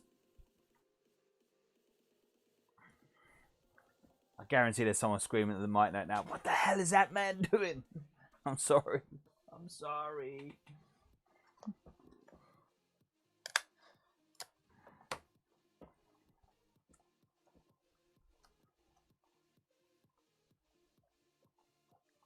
Yeah, I try to be mindful of it because I know it's a horrible sound to have blasting through your ears.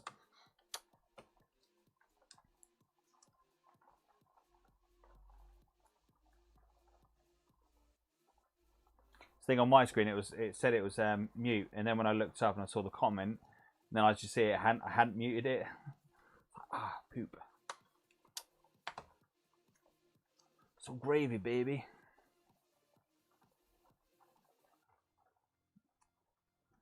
Let's do that. This is the bit I love.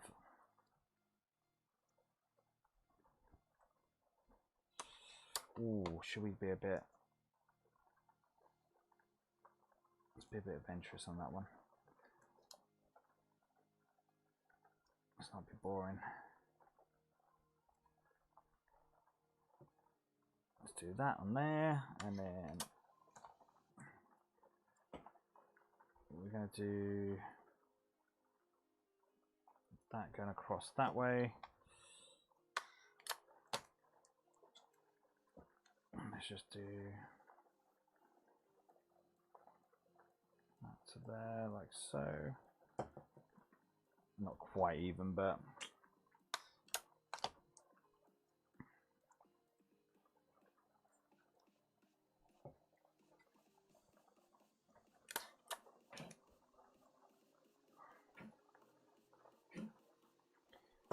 down there.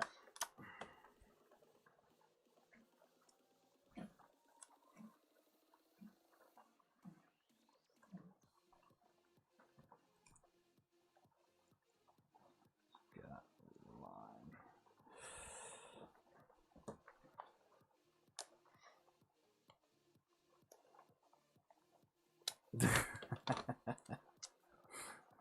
Fair one.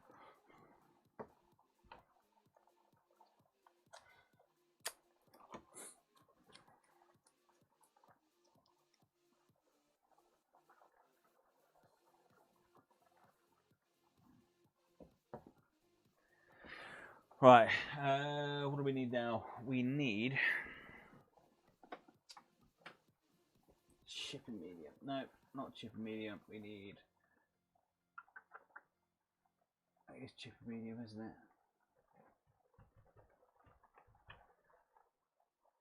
Why can't I find you? No, not you. Chipping medium, there you are.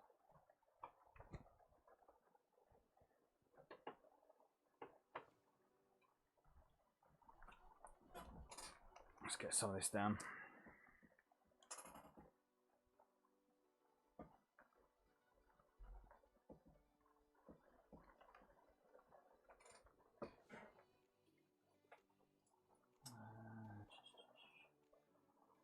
Let's go with one of these brushes.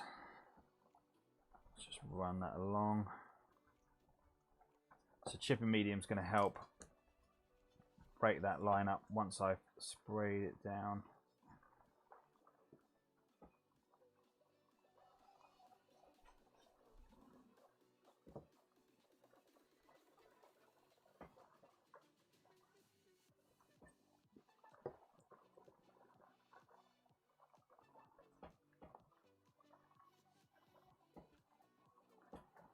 Let's get some of that excess off.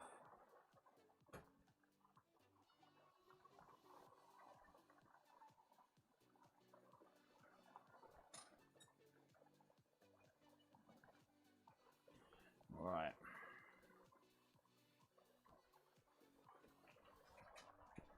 Thank you, boy. Spit my words out. Thank you, everyone. Thank you, everyone that's joined the live stream tonight. You guys and girls are absolutely friggin' awesome. Really do appreciate it. Right, let's make sure I'm.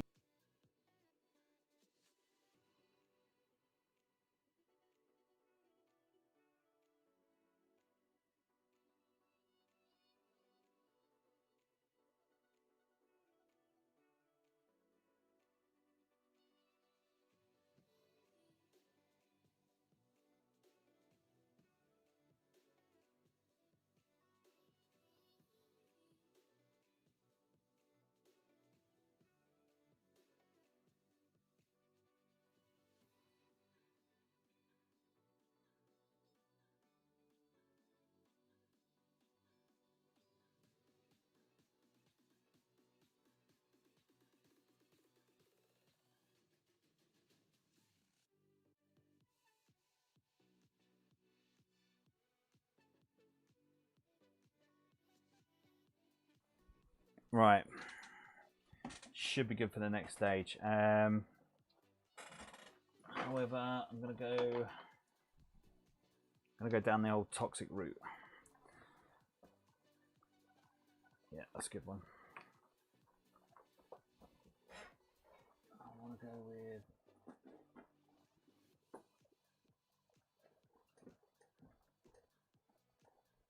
There you go. Let's go with some flat earth first, actually.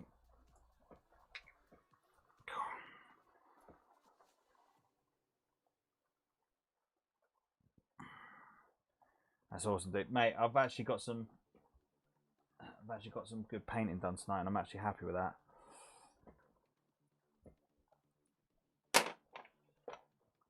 Nowhere near on target and completing what I need to get done. I think what I need to do is set myself like a little challenge, maybe get like a clock on the wall behind, and then do like a painting challenge where I've got to complete a certain target within a certain time. Nothing like doing myself over. Do a little bit of that.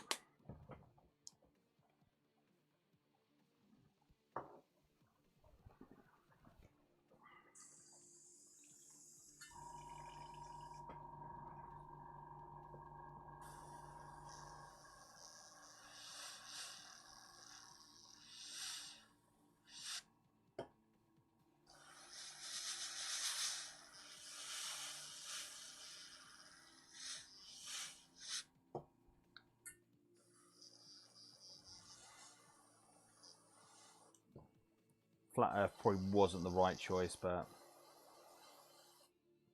we've committed now. Why are you doing that?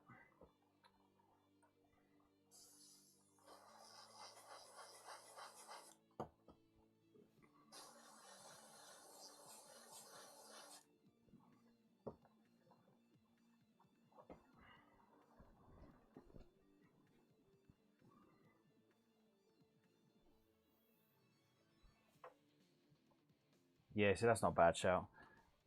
I've got a load of Tyranids that I need to build and bloom and paint up. But it's kind of bad because I've kind of like, because John's got his Tyranids, I don't have to worry about Tyranids at the moment. As in like doing my own up, and it's kind of bad really. So I'd love to do some more conversion work with the Tyranids. I want to do a proper hive queen.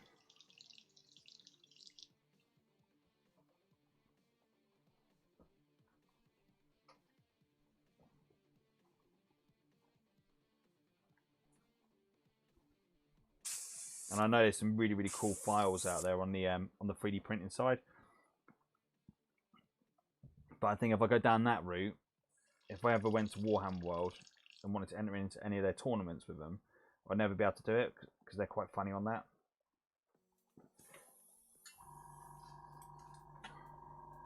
I suppose it'll be only a matter of time before Games Workshop actually start doing their own 3D printing stuff.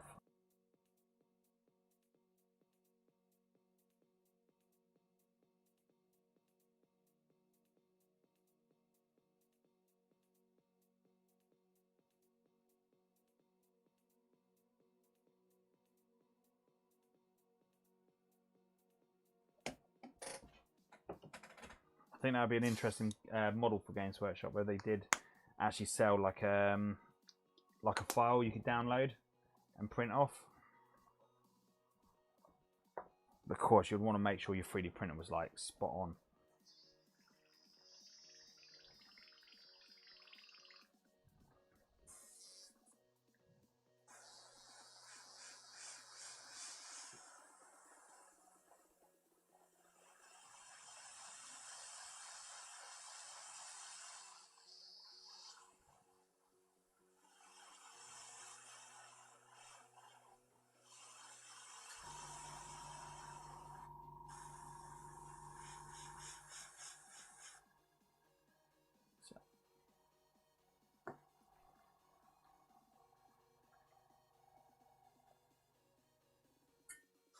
It would be, wouldn't it?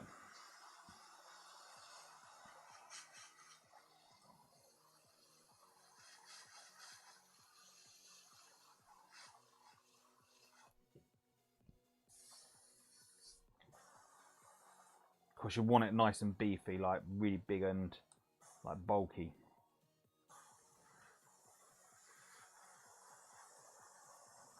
And then you want all like the all the sacs as well, all the eggs, sorry, all around her with the face huggers.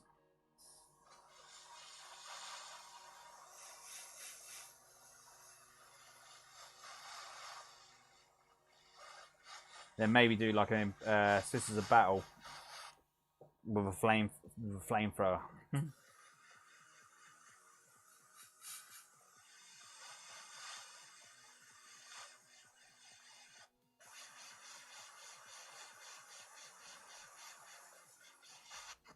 Or better still, holding a little girl in her arms with the caption on her base: "Stay away from her, bitch."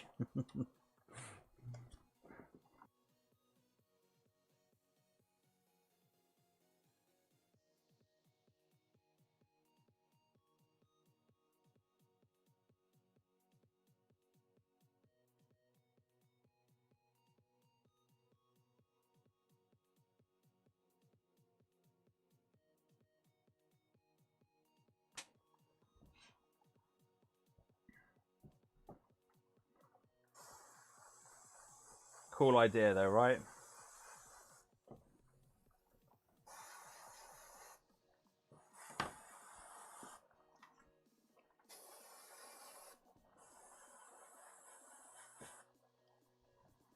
Right, that's enough of the poison.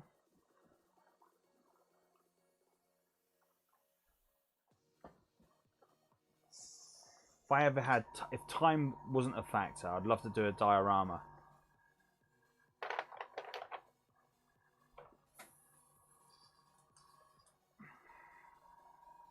I'd like to do one with orcs, like proper battling it out on a rock. Gazgol and young pup, what's his name, Ragnar. Mate, that would be an absolute friggin' awesome little diorama. But you'd kind of want Gazgol in his old armor just before he gets his head cut off.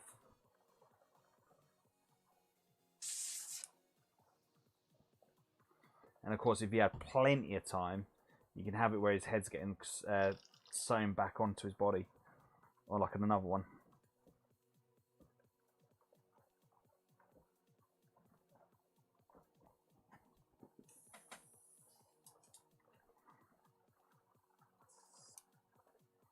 The amount of time you'd need to do that though would just be crazy. But it would be so friggin' cool. Oh, no, don't balls up.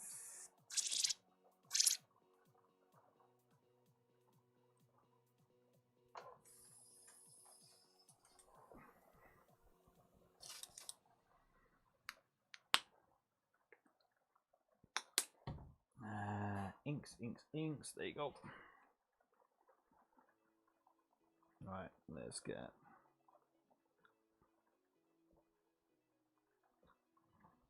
I've actually caned through this ink, more ink this ink than I actually thought possible.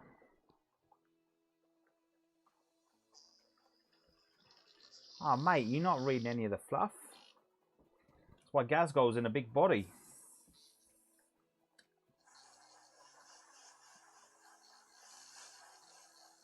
But the thing is, Gazgol knew it was going to happen. He kind of he doesn't let the wolf do it. But he kind of knows that it's going to happen, or something was going to happen, because Gork and Mork has already pre-warned him. And what he does, he basically gets his head sewn back onto another body. Of course, with orcs, if you don't kill the head, you don't kill the orc. You've got to make sure that the head is dead. Because just like a little bit of like a fungi, you just keep growing. My question would be though, where did he get the body from?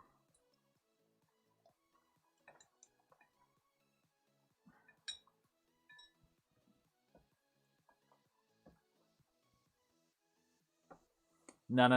So that's so there's a whole storyline. There's a whole audio book. If you can't be bothered to read it, with the battle, and basically Gazgol's attacking all these worlds, and he hits this. I think it's one of the communication rays, and basically he's killed all of them apart from one dude, and he's just terrorizing him, and he just basically says to him, "No, they're not like zombies. They're not like zombies at all. Zombies, you know, if you kill a zombie, if you cut a zombie off, its head off, you know, that you can't sew a zombie's head onto another body and come back on. Orcs are like a fungus, or no, not like a fungus. They're like what's the word? Basically, it takes a lot to take an orc down.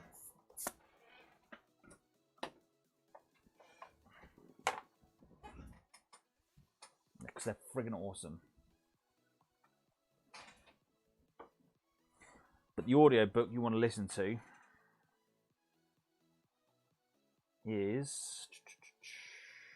Where are you?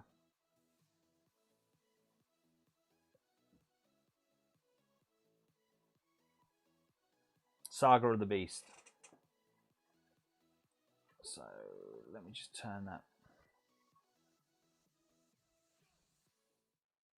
Let me just go onto that for a sec, and then see what chapter I'm on that at the moment. Right, let's just make sure. So, but yeah, I think it's...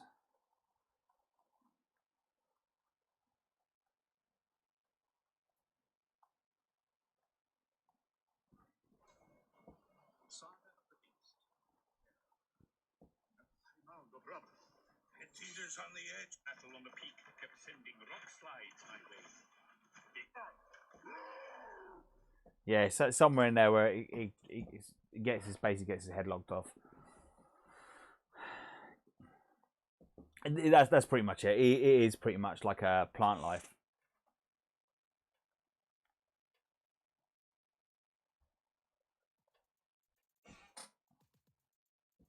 Right, so let's move that. I've already got some chipping going on. Awesome.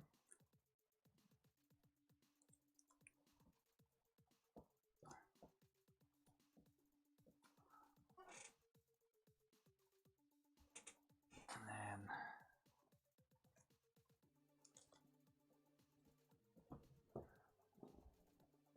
but that's what makes orcs so badass.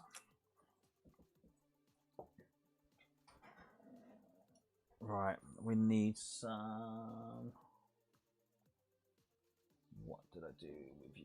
There you are. Right, start with that first of all.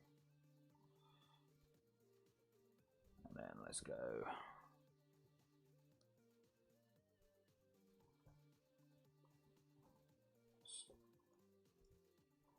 So we're just basically sponging off some of this,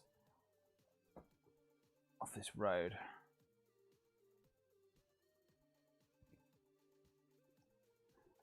Make it look a bit battle damage. Let's get some more water down.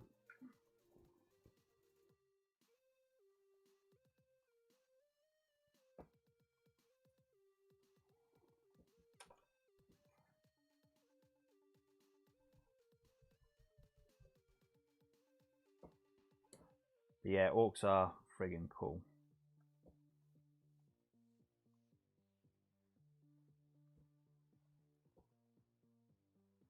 Prophet of the Wild is a good one as well if you like your orcs.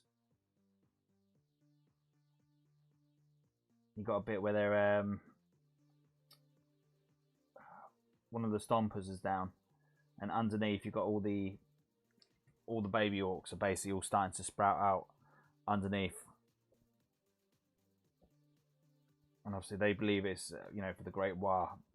When the war is about to happen, you get lots of orcs start spawning up.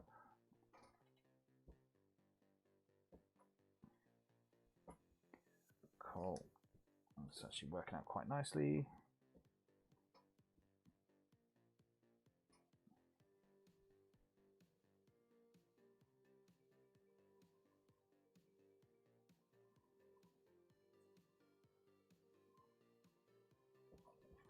Not too much.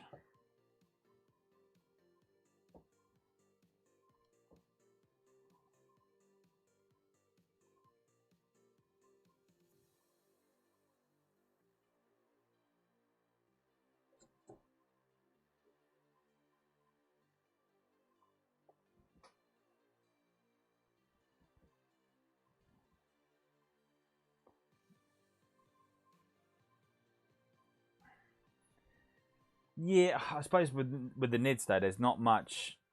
There is actually quite a lot of storyline behind the Nids, more than I actually realise. Because me and John done a whole video on it, and he was talking about the High Fleet Leviathan.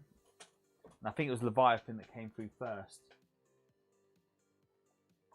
But I don't think it's never been really discussed on where they originated from,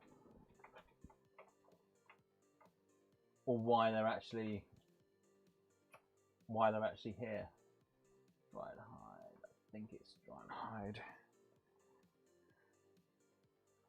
Dry bark. Sure, it's dry bark. Nope.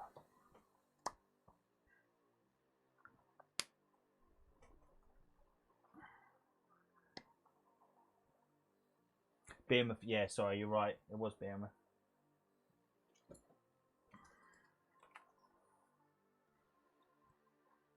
See me pretending I know what I'm talking about.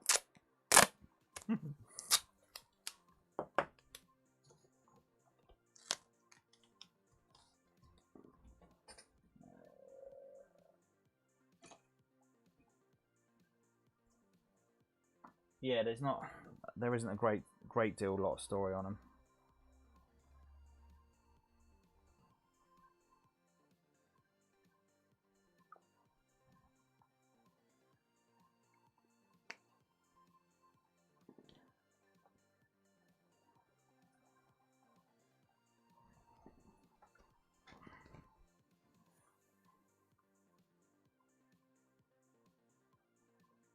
Let's get that nice and watery.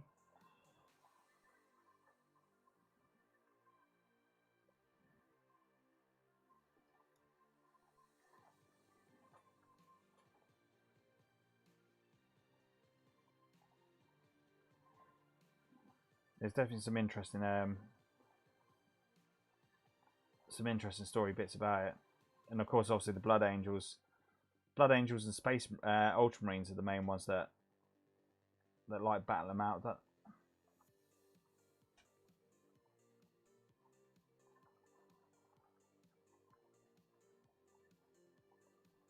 See, if you read any of the Horus Heresy books, you got Horus Rising, and there's an audio in one of them. They got the Planet Murder, where they're going on to a planet which has got like arachnoids. I think they call them arachnoids. And you got the Emperor's children have gone down first, and they just basically get butchered by these arachnoids. And I always imagine those being Tyranids, like the early stages of them, because you got like an alien world there where they're basically got these Tyranids, or these creatures on this planet called Murder, where they're just there, and they're not exterminating, they're just leaving them to live. But they can't get off, and they set up loads of warning beacons to make people aware, like, to stay away from this planet. And of course, the Emperor's children just go blundering straight into it. But yeah, I always imagine those being Tyranids.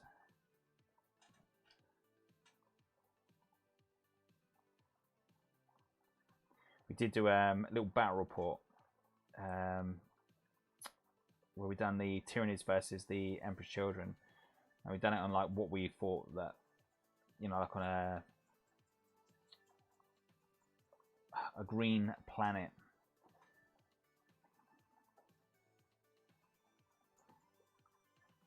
But unfortunately, Eidolon didn't walk away with his head on that battle. Nor did Lucius.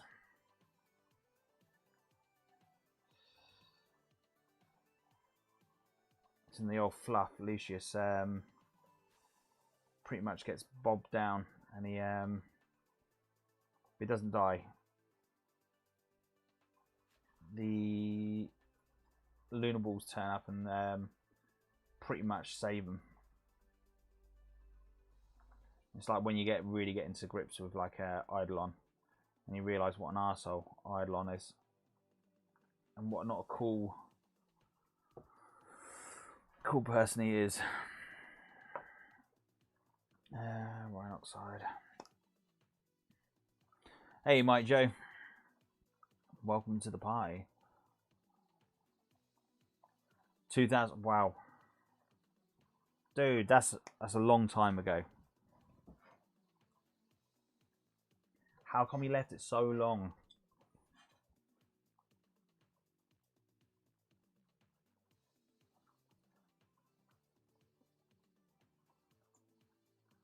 Do you not fancy getting back involved with 8th or 9th even? Or you just feel like it's not your cup of tea?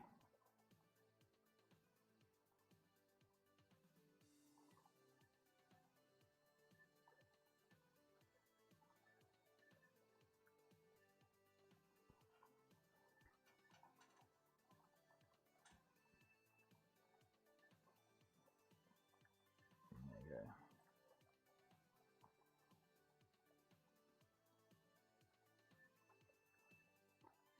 Yeah, that's pretty much it, yeah.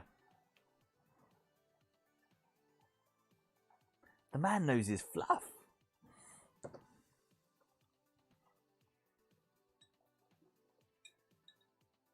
Thing is, that was such a, like, the whole bit of that with Lucius, obviously, using the Arachnoid's limbs to fight off the others is just pretty cool. But then he gets provoked. He gets told off by Eidolon for doing so.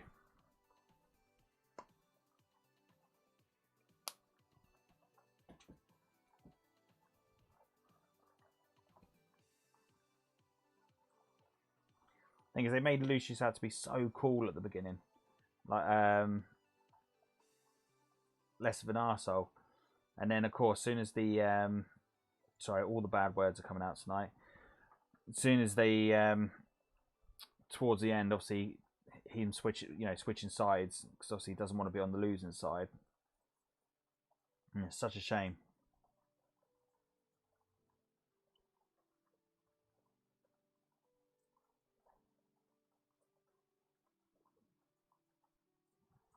But then again, Chaos had a better plan for Lucius.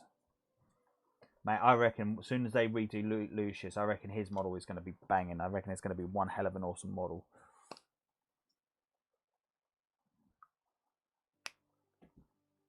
You can just imagine the sick pervert of our... I don't think they would actually, because Games Workshop are trying to be all PC now, aren't they? So they're not gonna do anything too praved on him. But they definitely need it like a little pretty boy with his with all the facial scars. Even would they promote that though? That's going to be the question on that. What do you reckon? Do you reckon he will? Do you reckon Games Workshop will go down that route and put Lucius with all the facial scars, or do you reckon it'll be they will do it so like you don't see the scars? Because in a way, with the scars, it kind of promotes like self harm, I suppose, and I can't imagine Games Workshop wanting that. I can imagine that being the thing they don't want to do.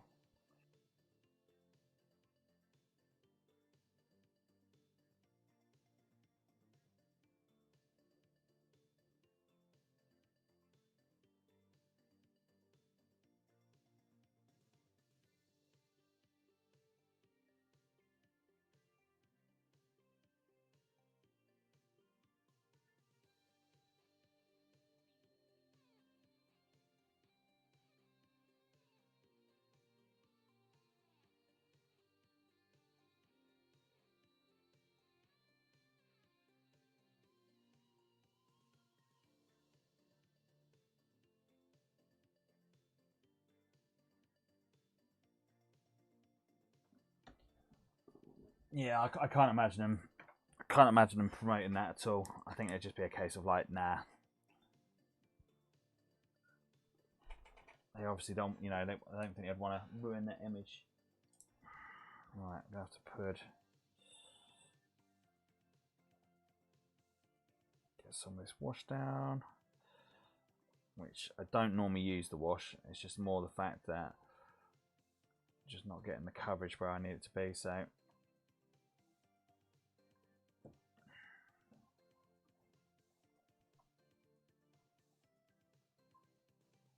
Do you know, the washes are so cool and you can do so many cool things with them, but I just don't when I paint, I don't really use much of them. Like with these scarabs, like I didn't use the washes at all.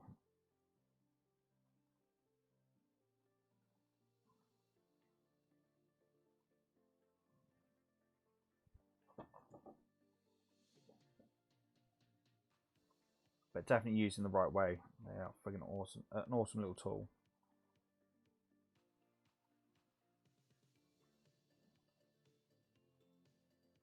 I think Games Workshop definitely got probably the best paint range at the moment, or one of the best paint ranges.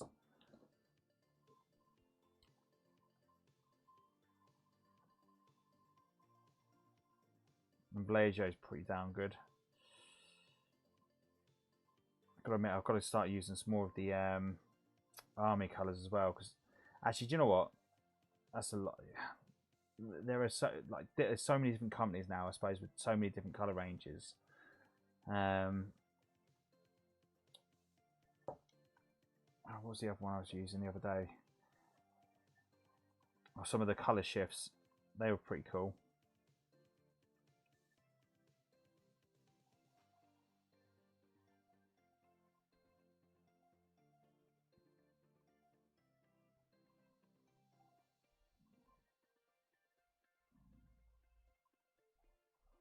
I did see someone do a Tyranid army where they've done their skin, not the skin, the armour with the colour shifts. And it actually did look pretty cool. But like for me, it's just a bit too dark. But like if you're trying to get, it was a really cool feature. It was a really cool color scheme. But I just like my stuff to be a lot more brighter. But though when I do the showcase on my Tyranids, you'll see they are pretty a dark color for my nids. Right.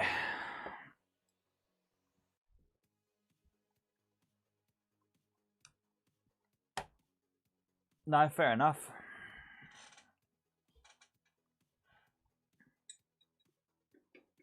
That's the thing, isn't it, though, Joe? You've got to, if you haven't got no one to play with, then it's kind of difficult to get a game in. Like, I'm quite lucky that the area that I live in, there are quite a few people that play 40k. No, I was worried at the beginning because when I first moved to where I am at the moment, a lot of people was telling me that no one really plays 40k in my neck of the woods. But I'm so grateful that I managed to, hook onto some people that actually play it. Because I think that would have been absolutely gutted if I didn't get that. All right, let's do that.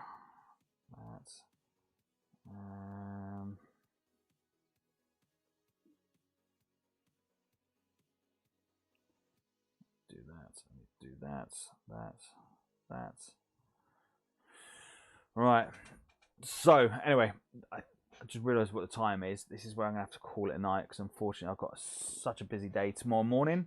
But if you guys and girls are about tomorrow, I will be. I don't know why I'm looking there. You guys are there. Tomorrow we'll be doing some more streaming at some point later on in the afternoon. So if you're about, come check us out. If not, if you have done any artwork tonight, it'd be absolutely freaking awesome if you can actually come share it on our Facebook page.